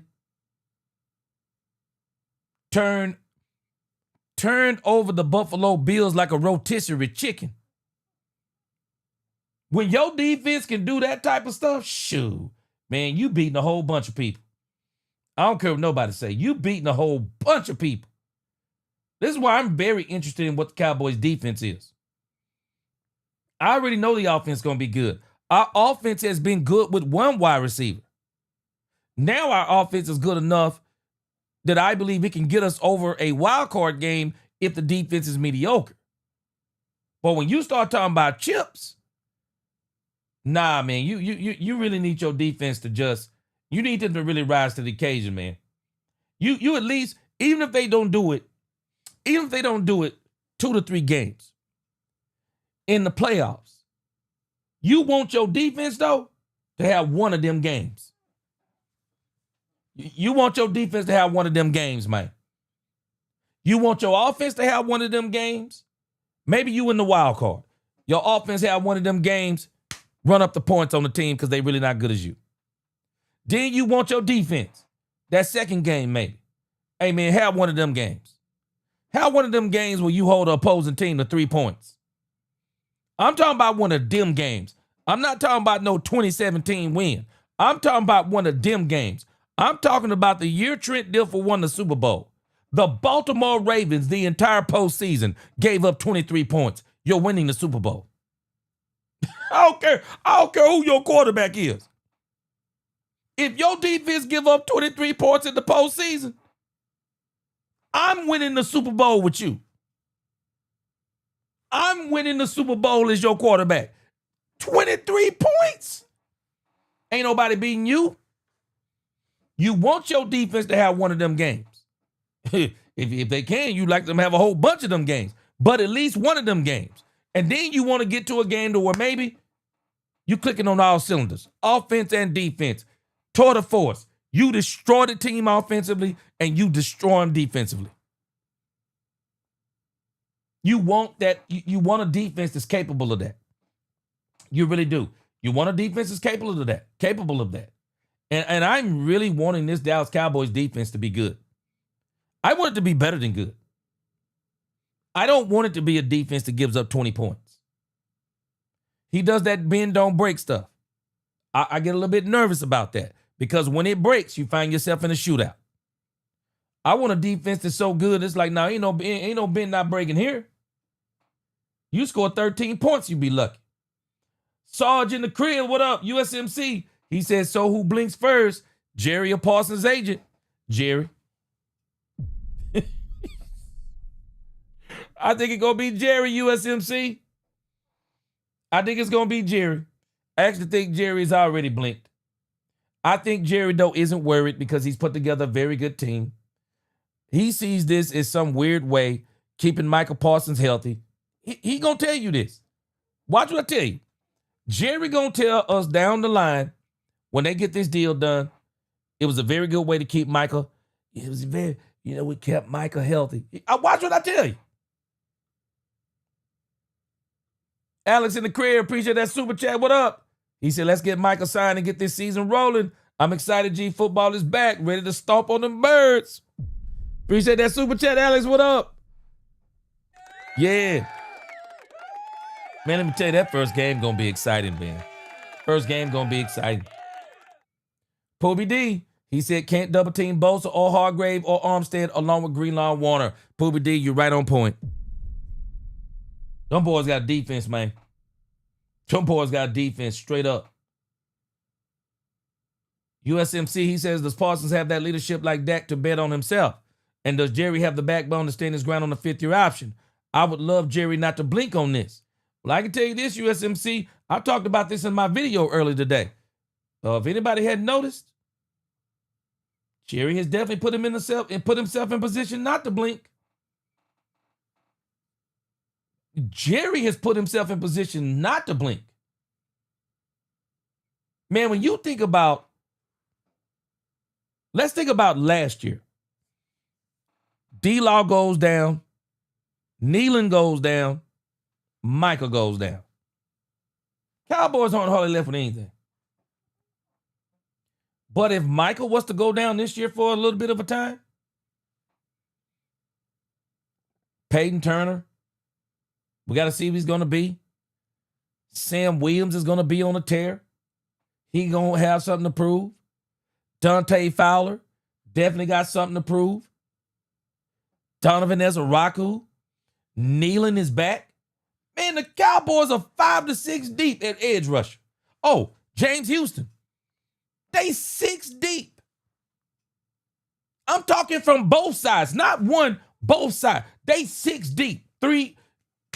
The boys, one thing they going to be able to do is rush the pass. Man, they 6 deep. USMC, if it was ever time that Jerry didn't want to blink, this could be it. I don't think he's going to do it, though. I think they're going to go ahead and sign Michael Parsons before the season start. But even if they sign him before the season start and he only gets in light work, the guys they have right now, they'll be good enough to hold the ship down and they can use Michael in spot duty until he just revs back up. So if there was ever going to be a time that Jerry was not going to blink, he could do it because he's giving himself the depth for sure. Sugar Daddy, he says, he said, I was in the TWA Dome in 1999. Yes, sir. Alabama, what up? He says, Shotty started crying. Cowboys fan would eat him alive. Alfredo, he said, in my opinion, Shotty did have a friendly relationship with McCarthy, but as McCarthy got more and more set in his ways, the relationship soured. I agree. That's why I'm like, wow, he didn't even mention him. And I thought they were really good buddies. But I agree with you. But yeah, Shotty gonna do his thing. All right, let's get a little bit more in here. Intelligence Savage said, yeah, he was. Dick Vermeil, great coach, but an absolute crybaby. Boy, I can remember him just multiple times, boy. That dude, all he did was cry, boy. That man Dick Vermeil was different. But I can tell you this, that's probably one of the main reasons why his teams loved him, man. I guarantee that's why his teams loved him. All right, let's listen to the last few minutes of this, then we're going to move on to the training camp videos. And we'll do James Houston. Matter of fact, we'll do James Houston, then we'll go to the training camp videos because the James Houston segment is not going to be long.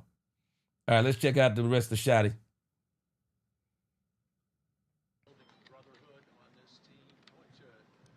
Tell us the story of Legends Day this offseason, what impact it had on you, the story about Randy White and Bob Lillard. Man, you guys are trying to get me to cry before this first practice. That's kind of messed up.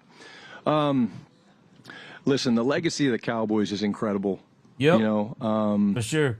And I will share the story. I'm happy to share it. I think I might be wrong with the number. There's probably 30-something plus guys that came back. We invited to come back. We invited the legends to come in and sit in meetings, be a part of the guys. They actually they competed. They shot free throws. That was fun. But where I get emotional thinking about it was we found out the day before, Emily Cruz Robbins found out that Bob Lilly wanted to come. But his wife wasn't able to bring him. And Randy White got word, and he said, I'll go get him. I'll go pick him up. And what I thought of was not that as much as that's one of our players. That's Dak doing that for Fergie, or Fergie 30 years from now, 50 years from now. That's what a brotherhood is. That's what a great teammate does. Oh, I got a buddy that wants to be somewhere but he can't. I'll go get him. And so that's, I'm guessing, 50, 40-something years ago. But the fact that Randy White was willing to do that tells you not only he's one of the greatest players of all time, but one of the greatest human beings. Coach Nicole Hutchinson, Dallas Cowboys Media. Maris Liufau had an impressive rookie season last year. What are you looking for out of him to kind of make that year two jump for you? Yeah, we love Maris. We love his length. He's new to the system, which a lot of these guys are. Very, very good pass rusher, great strength. He's got great length when you watch Maris play. But again, Maris is one of those guys that he's going to show up more when the pads get on, if I'm being honest, because of the play style, the temperament, and the things that we're doing out there today. He'll be great. He'll be going through his assignment and alignment and things like that. But I'm excited not just for Maris. I'm excited for Flus and Gonzo and those guys, the new coaches, to see him when the pads get on, because that's where you really feel what Maris is all about. Getting back to Mozzie just for a second. He's been there since his rookie year. He lost a lot of weight. They were trying to get him to go upfield. It didn't really work for him. That's why your ears won't stop. Clarence Hill is exactly where we are. Because Clarence Hill is saying when he lost weight the first time and they wanted to go upfield, it didn't work.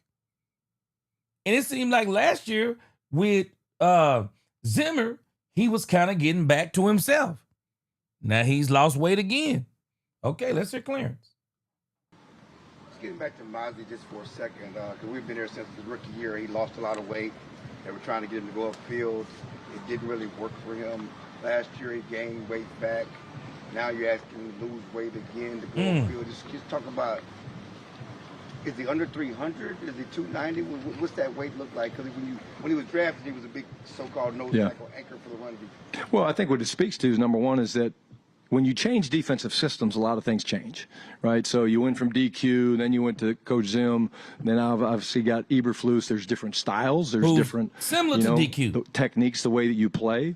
So Mozzie, in his experience and as he's maturing and figuring it out, has been in great communication with us, with A-Dub, White Cotton. He's realizing the system and that we want guys that can run. The size is fine. He can still penetrate. His leverage and ability to do and move people and things like that isn't compromised because of his length and size. But what he likes is the ability to retrace and chase out of the stack that he needs to do at a high level to be successful in this attack front that we play. Very, very different than what he was asked to do last year with Coach Zim, who's a great coach. But what it means is that, hey, we've got this system in place. This is the system we're going with. And again, we need some stability on the defensive side of the ball here and plan to have that for a long time. Y'all tell me what you think. Cowboys need now, after hearing this, man, the Cowboys better get a one tech. Cowboys better get a one tech, man. I hear everything he's saying. But when it come down to when you get down to December and you talking it's a game of inches. I mean, you coming up against a team like the Eagles, tush pushing and all this stuff. Man, you need somebody that can get in there and stop the run. I mean, I feel you on getting up the field.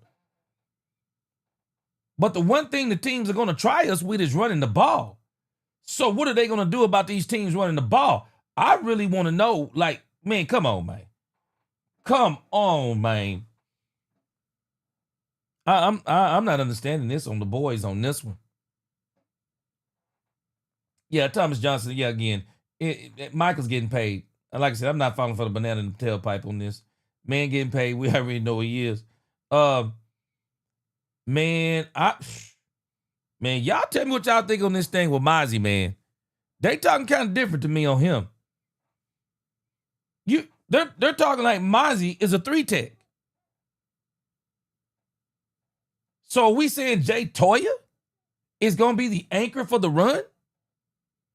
Because I can hear this is where people are getting with Mozzie. Hey, hold on a second. You talking about he lost weight? They tried to do that the first time. Didn't work. Gained weight with Zimmer. Gained his weight back. He looked better with Zimmer. So now we're reverting back to where he was with... Dude, what? Come on, man. Come on, man. Y'all tell me what you're thinking on this one. Hey, 1-tech. You better get your pure 1-tech, because it seemed like to me he's transitioning from a pure 1-tech. Man, we can wake up next year, Lord willing. Man, we might wake up next year and Mozzie is rotating with Oso Digizua as a 3-tech. Man, this got me a little bit concerned. Yes, sir. Appreciate your Poobie D. Yeah, this got me a little bit concerned. They talking about this stuff with Mozzie, because coming into this season, we're saying that Mozzie's going to take this huge step and be the anchor of this defense to stop the run. And I've now heard Brian Schottenheimer in 2 answers talking about Mozzie getting up the field.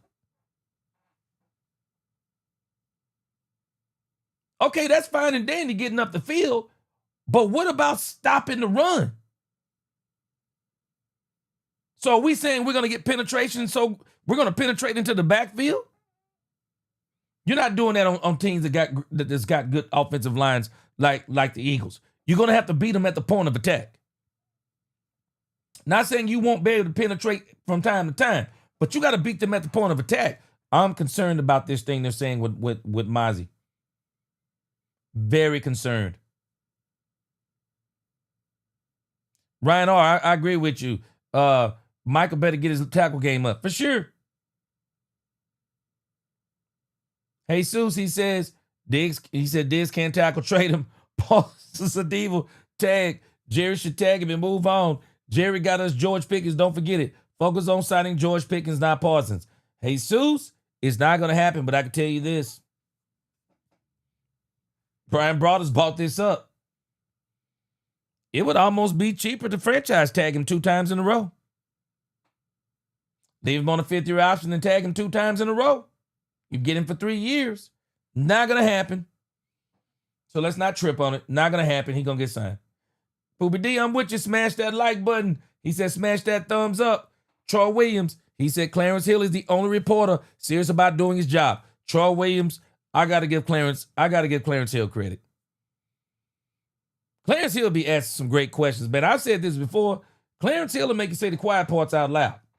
And that issue with Mozzie, man, I'm giving Clarence credit on that, because I'm glad somebody went back to that. Come on, man. This is the very thing that we're saying that hampered this man's progress. And we're going back to that? Come on, man. Derek Grimsley, do I think Donovan Ezraku is going to be better than Michael Parsons? He's already a better technician. But Michael is a very strong, very talented edge rusher. We're going to see what Ezraku going to do. He's a little bit undersized too. So I'd like to see what he's going to do this year before I even try to make that kind of comparison. Ryan said Maurice can pass rush too. Don't sleep on his pass rush ability. Yeah, he can kind of get there, but the problem is he's a little light too.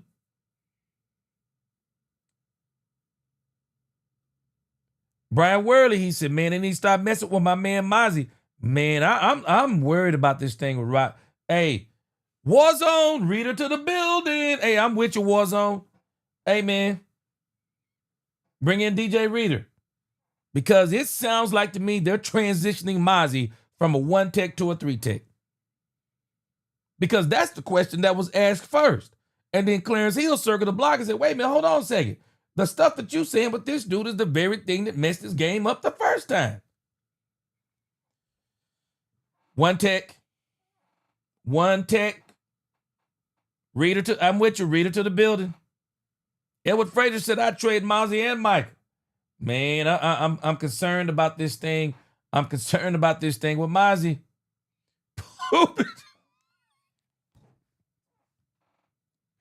Booby D said trade Michael to the Cowboys. I see what you did there. James Bakari, yep. Mozzie is a failed experiment.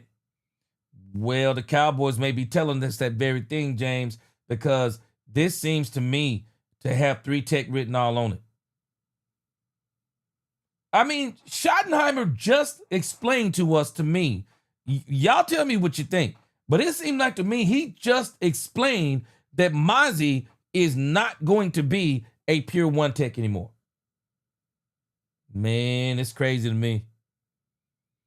Star Guardian, that's what I'm thinking too. They might stick Toya right there at the D tackle position. Maybe Toya. Man, it's crazy. It's crazy. George Boney said hit that like button for G. Let's go. Intelligent Savage. Let me see what my man says. He said not only does he have to put on weight, he has to put it on the right way and keep it on. My question is what is his natural weight? And we can't put weight on Jay as a rookie to hold it down.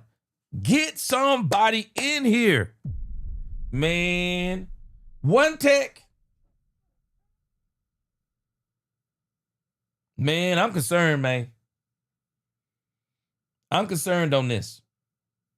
Yeah, I'm concerned on this one. Crazy work. All right, we got about 2 more minutes, then we're going to move on to James Houston. Crazy work. I'd be very interested to see what Boss Cowboy has to say about this thing and this 1 tech issue with Mozzie Smith, man. Boy, it's crazy work to me. It's crazy work. He's right at 300. So he said that Mozzie is right at 300. I think this is Mozzie he's talking about. Mozzie is right at 300 for a 1 tech.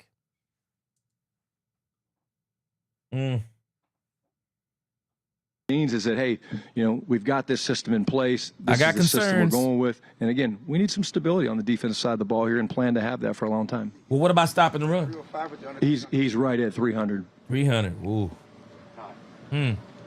Brian, you mentioned yesterday that Dak's practice work will be monitored, I guess is the right way to say it. What does that look like? Is that he gets a day off, he gets a team period off, he gets 1 less rep? It's more reps. It's just more reps. We've adjusted some of the things we do pre-practice.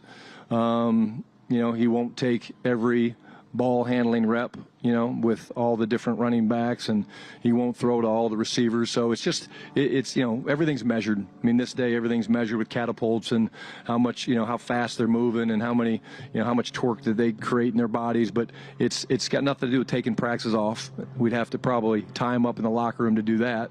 But it's more of asking him, communicating to him why we want him to do this. He's not the first quarterback in the history of the league that when they become a certain age, you're just mindful of, running down. He's in incredible shape. He looks great. He's 100% healthy. So it's got nothing to do with that. It's more about just, hey, let's be smart and don't need to throw 1,500 balls after practice. Get the throws that you need, and once you get those throws, you're good. And does that potentially impact what he may or may not do in preseason? Uh-oh. The question that everybody wants to know, is Dak going to play in the preseason? Yeah, I mean, we haven't decided that yet. A lot to be decided before we do that. Obviously, these next couple weeks of practice, but we haven't made any decisions at this time. But not really. I mean, we'll look at the practice. I would like to see Dak Prescott get. I'd like to see Dak Prescott go 2 series, maybe the first and the second game. 2 series. I mean, Patrick Mahomes goes, I think he's like went a first half, I think, in some of these preseason games.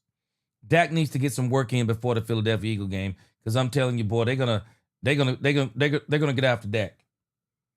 They're gonna test our offensive line to the max. Dak needs to get some time in before we play the Eagles. I'm serious. First, and then go from there.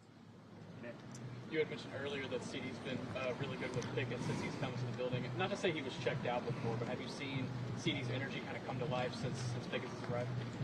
Well, I don't even think it's that. I think, CD, I saw CD when I first got here, and he was so excited to be back.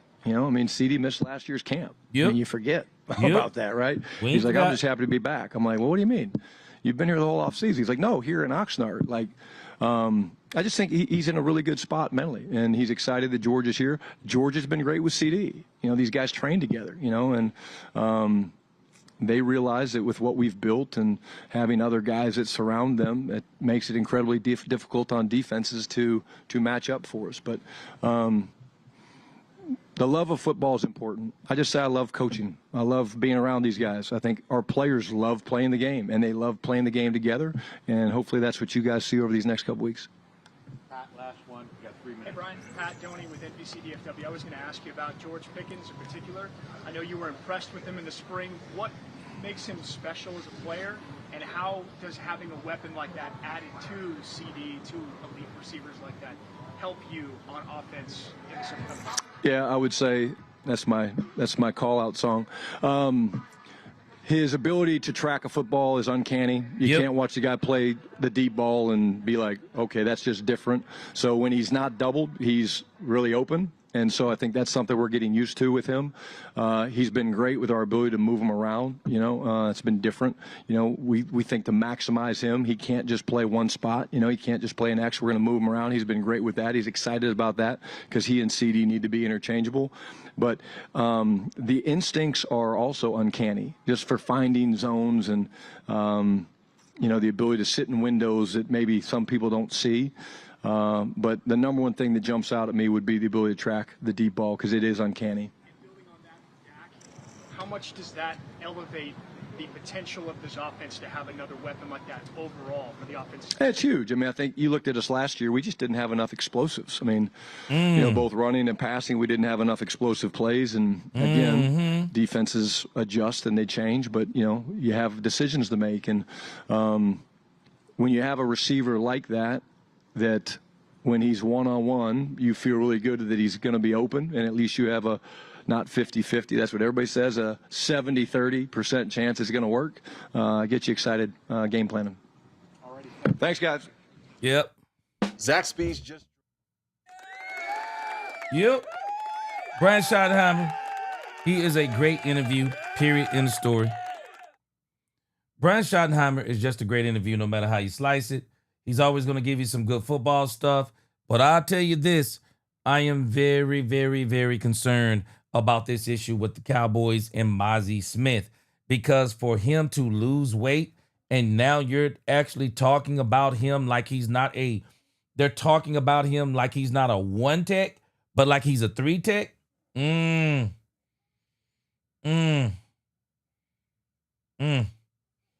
struggling. I'm struggling with that one. I'm absolutely struggling. I'm struggling with that one, gang. I am. I'm struggling. So y'all tell me what you think on that, but I am struggling with this issue when it comes to this. All right, let's move over here to James Houston. Now, the issue about James Houston, there's not really a lot on James Houston other than the fact that James Houston was really good, I think, doing his rookie campaign, wound up breaking his foot, and it kind of slowed his progress down. But it says here, the Cowboys kicked off the training camp this week. They reached a deal with edge rusher. Wasn't Michael Parsons. The Cowboys have signed veteran James Houston. And when you say veteran, I'm thinking is this 8-9 years? No, this guy was a 6th-round draft pick in 2022. He was very productive despite only playing in 7 games as he registered 8 sacks, 11 quarterback hits, and 7 tackles for loss in just 140 snaps. In 2023, Houston played in just 2 games and was put on season-ending injury. He hasn't quite been the same, as somebody mentioned. He hasn't quite been the same since that injury. So he's played for the Lions and he's also played for the Cleveland Browns. Didn't register anything, from what my understanding is, with the Cleveland Browns. But again, I think he's a very good guy to bring in the camp. Might be somebody that you can turn into another depth player and help you improve your pass rush. And I want to go over here. I want to go over here to Matty Dubs. Matty Dubs did a video on him, and he had some pretty good things to say about him. If y'all hadn't subscribed to Matty Dubs, please do. Check him out. He's got some film work on it. The entirety of training camp, who's standing out, who's looking good, the news, the notes, the highlights, everything, right? But in this video, I wanted to break down James Houston, the new defensive end for this Dallas Cowboys team, who ranked number 2 in the NFL last year in terms of getting to the quarterback. James Houston is another one of those guys who is very creative when it comes to getting pressure on the opposing quarterback. Right here, look at this little move he does. He acts like he's going to hop, or not acts, he hops, and then watch him accelerate, right? Speeds by. Kind of what he did, though. It looked like he hopped. Well, he hopped like he was going to jump inside, but he hopped and continued outside on him is what he did. Swats the arm down of the left tackle here one more time. Okay, look at him. Swat down the hand and then kind of lower his center of gravity. This guy is a different breed of pass rusher. Now, I will admit, he's not been the most consistent in his NFL career thus far, but the guy has some explosive traits that this Dallas Cowboys team right now, when you look at their defense, you have Dante Fowler, who's coming over from Washington, a great year. He's more of a schematically drawn up pass rusher. This is a guy that can win one-on-ones. You also have Micah Parsons. You have Sam Williams, who's going to be dominant this year. I can almost guarantee it. You also have a guy like Donovan E., who you brought in the second round of this year's NFL draft. You bring in Marshawn Nealon last year in the second round. You have Peyton Turner. Now, you guys are going to be like, okay, well, yeah, we have so many guys already. How does this guy help even in the slightest, right? Well, we just saw the Philadelphia Eagles kind of give you the blueprint, how to win a Super Bowl. You need an endless amount of pass rush depth, and that's what the Cowboys have. I mean, we just named 6 players. Now you add a 7th here in James Houston. I'm not saying he's going to be a guaranteed roster lock going into the season. He's not. He's a camp body that could have some high reward with some low risk to it. Now, again, we've seen him use that speed. Watch him be able to use his power on this next move here. Okay, again, so he gets a one-on-one with this left tackle, speeds around, but bullies his way through him and pushes that left tackle into the front side of the quarterback, ultimately gets another sack. Here's another one, right? Another one-on-one with the tackle. Uses that center of gravity to go underneath the tackle. I mean, this dude is so fluid, lowering his hips, getting into the ground, and then driving by. I'm really high on this dude. And again, I'm not saying he's going to be a superstar. I'm not saying he's going to be this differential piece for the Dallas Cowboys, but I'm saying there's a possibility. I'm saying there's a chance he ends up being a really good player here for the Dallas Cowboys. Again, every single rep, it's just him speeding off the edge. I mean, once he gets that leverage, and if you don't chip with the running back over here, you're probably screwed. If they go up that B gap and you leave him one-on-one, he's going to bend around that corner. Unless you have a fast, physical, athletic tackle here, he's just going to beat you a lot of the time. It's just how it is. That's who he is and how it's been. Here you go. He gets chipped, throws the running back off him, swims by the tackle, and he gets pressure once again. But I want to hear from you guys. What do you guys think? Hit the like button, subscribe, join the family, turn on post notifications if you want more Dallas Cowboys videos. Like I said before, we will have a video coming out very, very soon, probably within the next couple of hours, breaking down day 1 of training camp. We haven't seen any footage from rookie minicamp, OTAs, mandatory minicamp. Today should be the day we finally start to get to see a little bit. Yeah, Matty Dub, quick breakdown of this guy. He highlighted some of the good plays. Hey, you already got you already got great pass rushers, so I guess another one won't hurt. Let's see here. USMC, appreciate that super chat.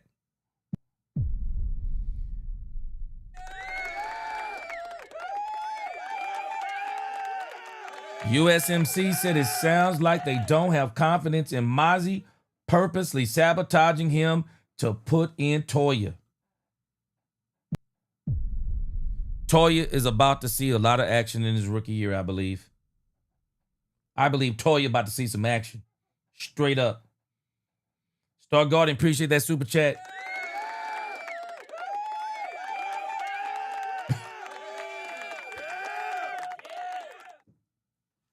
Star Garden said they're going to put James Houston at the defensive tackle position. It's fine.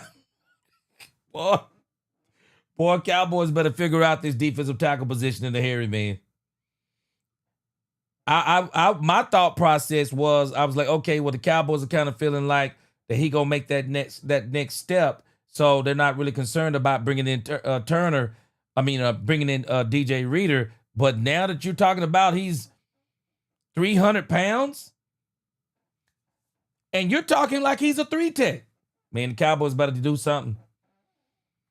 Brandy says, will he be better? You talk about James Houston? Well, he's more of an outside dude. He's another one of these edge rushers. If there's anything the Cowboys are going to be able to do, it's rush the passer. The issue is we're going to have to make sure we get teams in passing situations and don't let them run up the field on us. Yeah, me too, Chris. I'm very excited about this upcoming season. There is no doubt about it. James Bakari, hey, man, he said make a trade for a 1-tech now. Yep.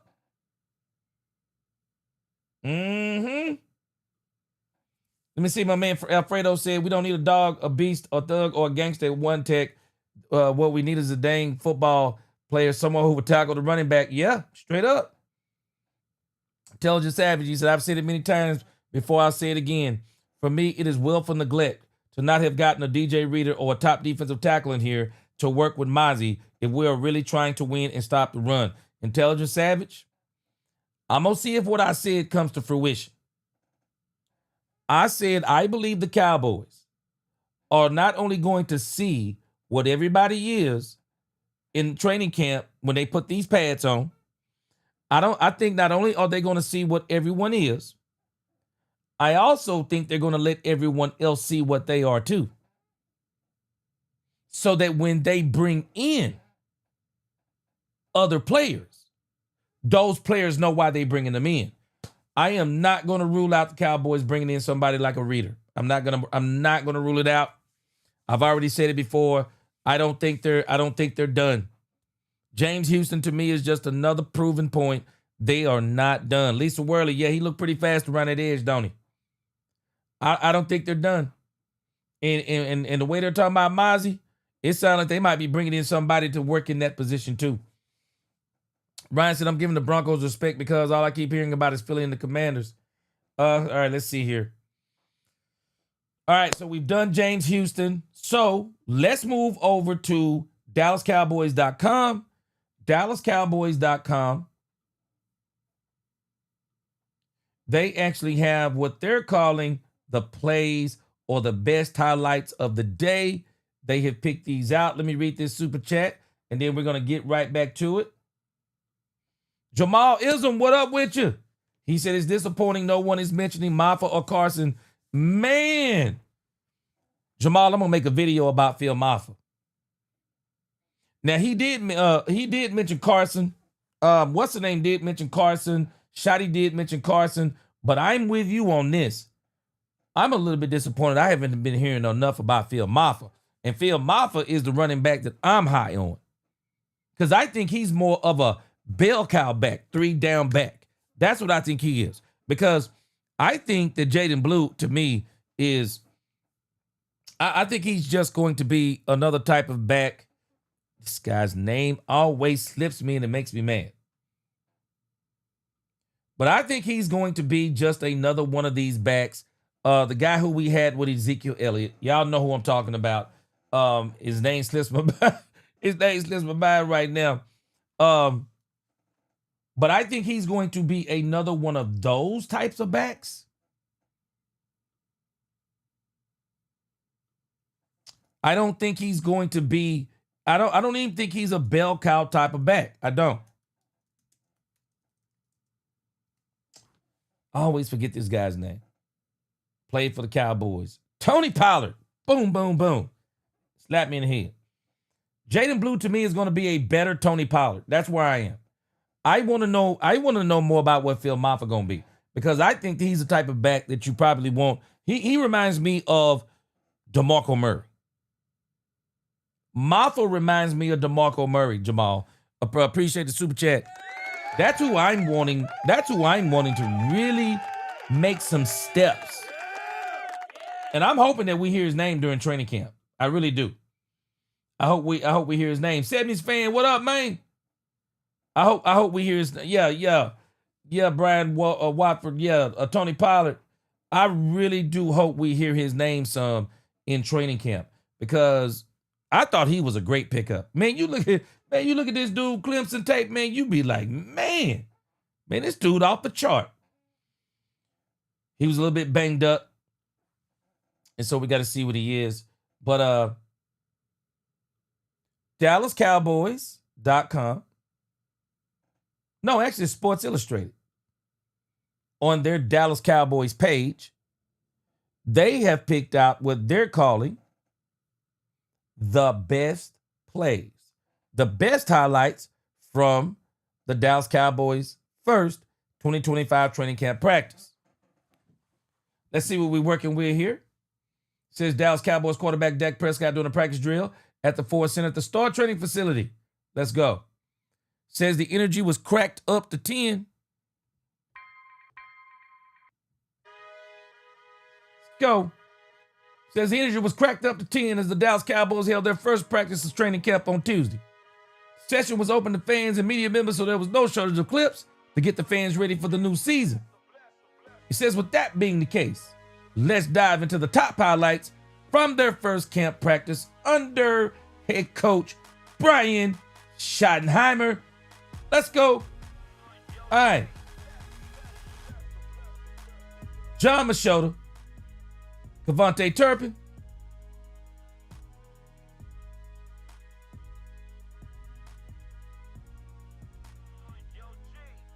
looks like the Cowboys. Let's run that back. Cowboys may be trying to run Kevontae Turpin out of some run sets this year. Let's run that back. All right, I'm trying to run it back.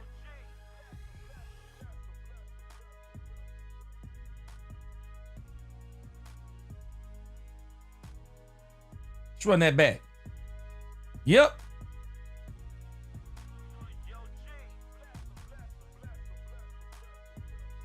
Yeah, they trying to run Turpin out of the backfield this year.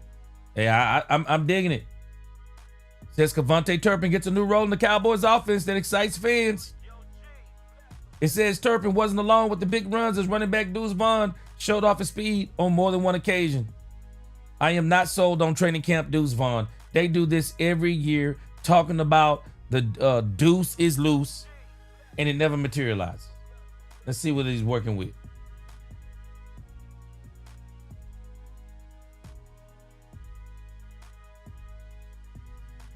All right, let's see. That was a little pixelated.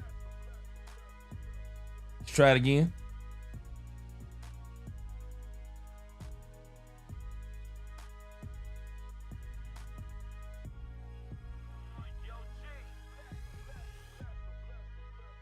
All right. I am not going to be fooled by the deuce is loose. And the media gonna blow this up. Dak Prescott's career is over. Dak Prescott throws his first interception of the training camp. I saw this today, and I was kind of laughing. Y'all watch how Dak Prescott drops his head when he throws this interception. Watch this.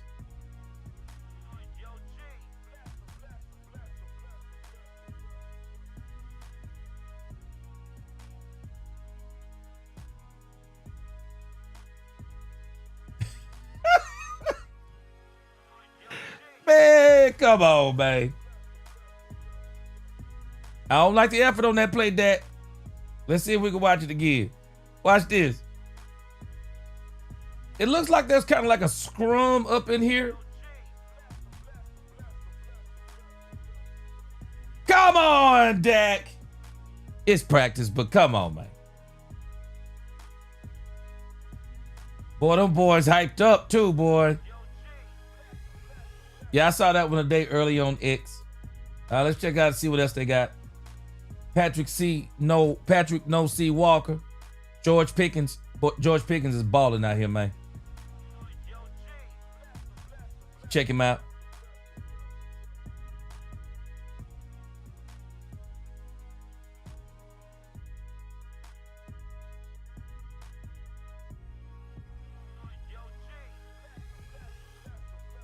GP.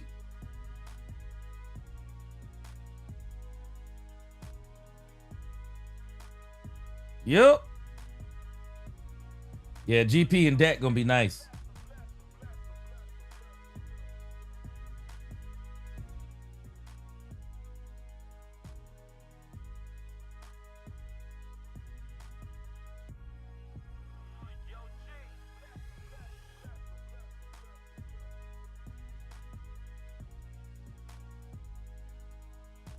GP, definitely gonna be nice.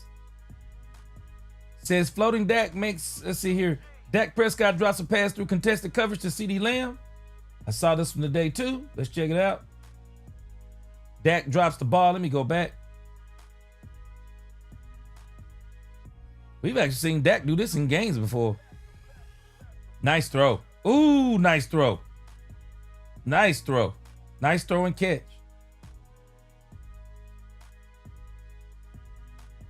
Let's run that back. Yeah, this was nice right here. Boom. Oh, nice. Mm-hmm. All right, let's see what else they got here. Best plays. Joe Milton stepping up in the pocket, finding Tyler Neville. Downfield for a touchdown. Let's check it out.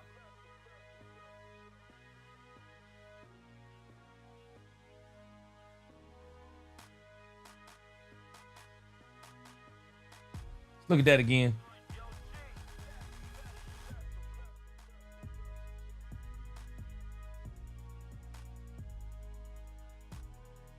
Now see, this is more of this OTA type stuff. But boy, when these pads get on, some of these plays, you're gonna watch, some of these players gonna make, some of these defensive players gonna make some of these plays. You watch what I tell you. Y'all watch what I tell you. They gonna make some of these plays. All right, I like those plays. All right, before we close it out, let's go over to X. I want you to see some of the comments. Boy, X, my X timeline is full of Dallas Cowboys stuff. Uh-oh. Let's go. Looks like Trayvon Diggs is there. This is breaking right here. Let me see. Don't think that's a video.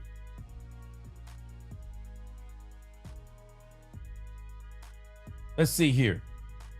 It says Diggs said that he's no target date for him to return. And he said he's very happy in Dallas. He said he didn't expect his pay to be docked for not working out at the start of this offseason. I didn't expect that. It kind of hurt my feelings. Man. Yeah, it kind of hurt my feelings. It's okay though. I hope this makes, he says, hopefully I make it back in incentives. All right, let's see here. Let's go a little further down. Got Vosh Lombardi. He's reporting there's been a shift or emotion on 90% of the plays I've seen so far. He said, I'm going to cry. Joe Milton got a cannon too. But see, the thing that's funny about this thing with Joe Milton that people keep that they are so mesmerized by. Joe Milton has always had a cannon for an arm. Joe Milton having a cannon for an arm has never been his problem. Joe Milton's issue is reading defenses, touch passes, short throws. Man, what good does it do if you have a cannon if you can't get it to where you want it? The long throws are great, but what about those intermediate throws? I think this is where Schotty is saying that they want to see if they can get some development on the half of him. says the stands are pretty empty for the Dallas Cowboys' first training camp practice. Well, actually, this trend started last year. And I think one of the things that people were complaining about the fact that some of the prices that went up for certain things. People need to understand, man, there's some stuff going on out there in Cali. Oh, hold on a second. Let me flip this over. Man, there's some stuff going on out there in Cali, man. It just is. These people got some stuff going on out there. They ain't, you don't know if they out there trying to talk about trying to pay for stuff. All right, let's check this out. Somebody brought this up earlier. This is Micah Parsons putting on a drama show. And I'm going to call it what it is. Micah Parsons putting on a show. Micah Parsons know full well he going to get paid. I mean, honestly, for me, it really don't matter. Like I said, I've been pretty consistent. If they don't want me here, they don't want me here. I go about my business. I understand the nature of the business. Like I said, as long as I'm here and I'm... Dak Prescott said this same type of stuff last year. We ain't falling for the banana in the tailpipe, Micah Parsons. Stop it. You know you're getting signed. Now, Dak wasn't saying it like Michael per se, but he was like, if he has to play for another team, he will. It's kind of the nature of the business. I wonder if they coach these guys to say stuff like this to the media. I actually wouldn't be saying anything. You getting signed, man. Stop it. I know you're a little bit impatient. You about to be the highest paid non-quarterback in the league, but stop it. Come on, man. Contract, I'm gonna do what I have to do to perform at the highest level. But if this is the end, this is the end.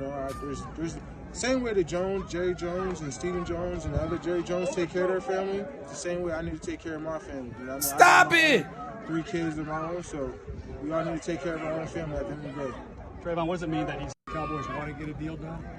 Can we stop this madness? This is madness, man. He must be in his feelings about what Jerry said yesterday. This don't make sense to me. Come on, man. Come on. This is crazy talk. Bro, you about to get paid. Michael Parsons, Clarence Hill says Jerry Jones has made his match in regards to using media to relay his message. Come on, man. Jerry ain't made his match. This isn't the first time somebody has said stuff like this. Dak said something similar last year. It is not the first time he's made his match. How many of us remember DeMarcus Lawrence? How many of us remember Ezekiel Elliott going down, I think it was a Cowboy, wherever he went? Ezekiel Elliott flat out fleeced the Dallas Cowboys. Come on, this ain't the first time. This ain't no masterclass that had a clap back to the Joneses. It is not a masterclass. It is just all a part. And I'm telling you, I was saying this early on. To me, Micah Parsons and Jerry Jones are very similar. They're very similar. I don't think he's made his match, but they are very similar. Jerry, hey, man, I would not even want somebody to get in a competition on saying salacious things, because Jerry will say some things sometimes that'll just have you scratching your head. Man, I'm not even going to play these videos. Y'all can find Clarence Hill over on X. I'm just not going to waste my time. It's just too much good stuff going on with this team, training camp and all this stuff. Man, all I'm waiting on is for the Cowboys to get this thing going. And I'm just laughing at people. Man, why is so many people buying into this? I'm not buying into this stuff. It's just silliness. All right, let's see here. Patrick C. No Walker on X. He's got Javonte Williams with the pressure release catch for Dak Prescott. Puts a move on Maurice Leafau. Pass well on Leafau. Probably eats this move alive. Let's see. Yep. Leafau was saying it's right now screaming, boy, I would have told you up. Check him out. Oh, yeah, Leafau would have tore him up. 59 would have tore him up too. Right there. Oh, man.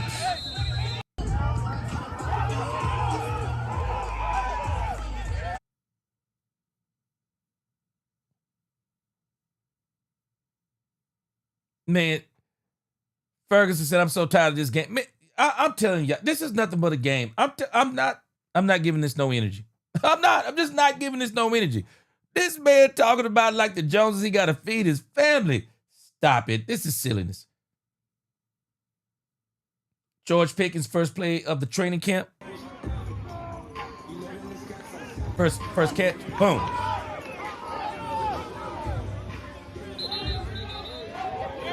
I'm sorry, but lining up George Pickens. There's the fumble we talked about. Man, lining up George Pickens and CeeDee Lamb on the same side is going to be a problem. It's going to be a problem. Guys, I'm sorry. I'm just telling you again. I like Deuce Vaughn. I'm not falling for all the Deuce Vaughn talk. I'm not falling for it. Not falling for it. I'm not falling for all the Deuces loose talk. Not falling for it. I'm not. Michael said I can play the media game too. I'm not. I'm sorry. This is such a waste of time. I'm sorry. It's just a waste of time, man.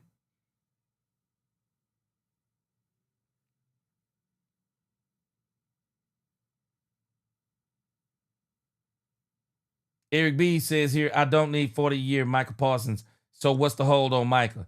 Yeah, because he wants more than 40 a year straight up.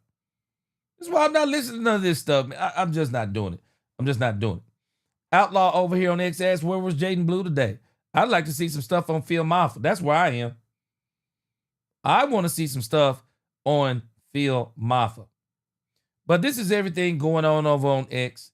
They are over here and they are, they're letting Michael Parsons, the war between Jerry Jones and Michael Parsons is dominating the headlines. This is the very stuff that Michael Irvin said, didn't want the Cowboys doing. Same thing Darren Woodson said, didn't want the Cowboys doing. It just don't make sense. But again, that's going to be the show for today. That was our highlights over on X. All right. Y'all tell me what you think. Man, I like everything I'm seeing from the Cowboys so far. Everything but this Michael Parsons nonsense. I'm sorry. I'm not giving it. I am not going to do it. I'm just not going to give it attention. It's dumb to me. Straight up dumb. Randy McIntyre, he said, Maffa reminds me of Bucky Irving. Man, I want to see something on him. I want to see him getting some traction in practice. This stuff with Michael Parsons, guys, I'm telling you. Appreciate you. Hold on, let me go back. Randy McIntyre, appreciate that $1.99 super chat.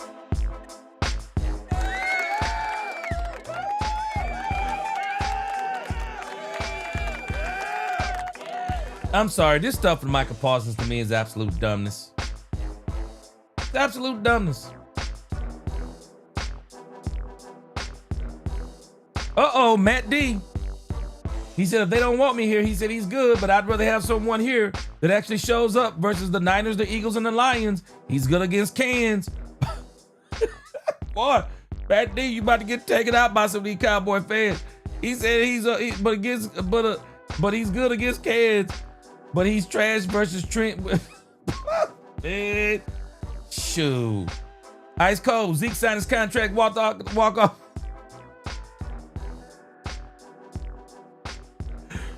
Ice Cold said he said Zeke signed his contract, walked out the office, and fell off a cliff. Straight up. Straight up, bro. This is not the first time that this stuff has happened with Jerry. Not the first time, man. Not. C-Bay said running back and defense won't be much film because Pat's not on. There's little physicality. And I think this is where Brian Schottenheimer is really trying to get to because this is the same stuff we've seen in OTAs. I'm excited about it, but it's the same stuff. Here it is. Intelligent Savage. Until the pads come on, running backs are not in the forefront for me. Exactly. Ice Cold said Dalvin Cook, he wasn't He said Dalvin Cook wasn't cooking. He was the dishwasher. Ryan says Smoking Joe strikes again. Boy, let me tell you. Man, they gonna hype this man Joe Milton up just out of the stratosphere. And again, tell us something that we don't know. We already know Joe Milton can throw the ball a mile. There's a lot of quarterbacks that can, I ain't gonna say a lot, but there's been quarterbacks that can throw the ball a mile before. but you don't have to throw the ball a mile in this league. Those are Hail Mary plays. Question is, can you put it on the rope? That's what we're talking about. Jabalism, love the show, appreciate you. Intelligent Savage, he said, great energy overall from the team. Yep, keep it up. Building on the Cowboys. Man, I want them to keep this Michael Parsons stuff. Man, I don't want to see. Yep, 7 for 22, 70s fan. Star Power said, Mike is still saying the wrong things. I see. I agree. Star Power, I agree. I say let him play out his 5th year, starting to sound like he doesn't want to get paid. Franchise tags to follow if he continues. Man, just don't even say nothing. Just don't even say nothing, man. All right, Poobie D, peace out. 1 hour left on the clock. Yes, sir. Matt D said, Vaughn, running looks like Zeke pops.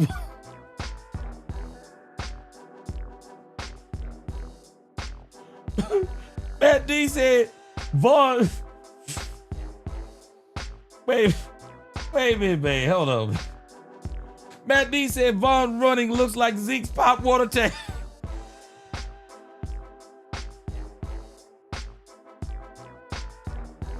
Boy, it sound like something Angie the Rebel Chicks would say, man. Yo, shout out and prayers to Angie the Rebel Chick. She got some things going on in the family. We hope to have her back on the channel soon. Oh, boy, Poobie D, boy, y'all making up for it. Boy, y'all definitely making up for it. This man, Matt D, said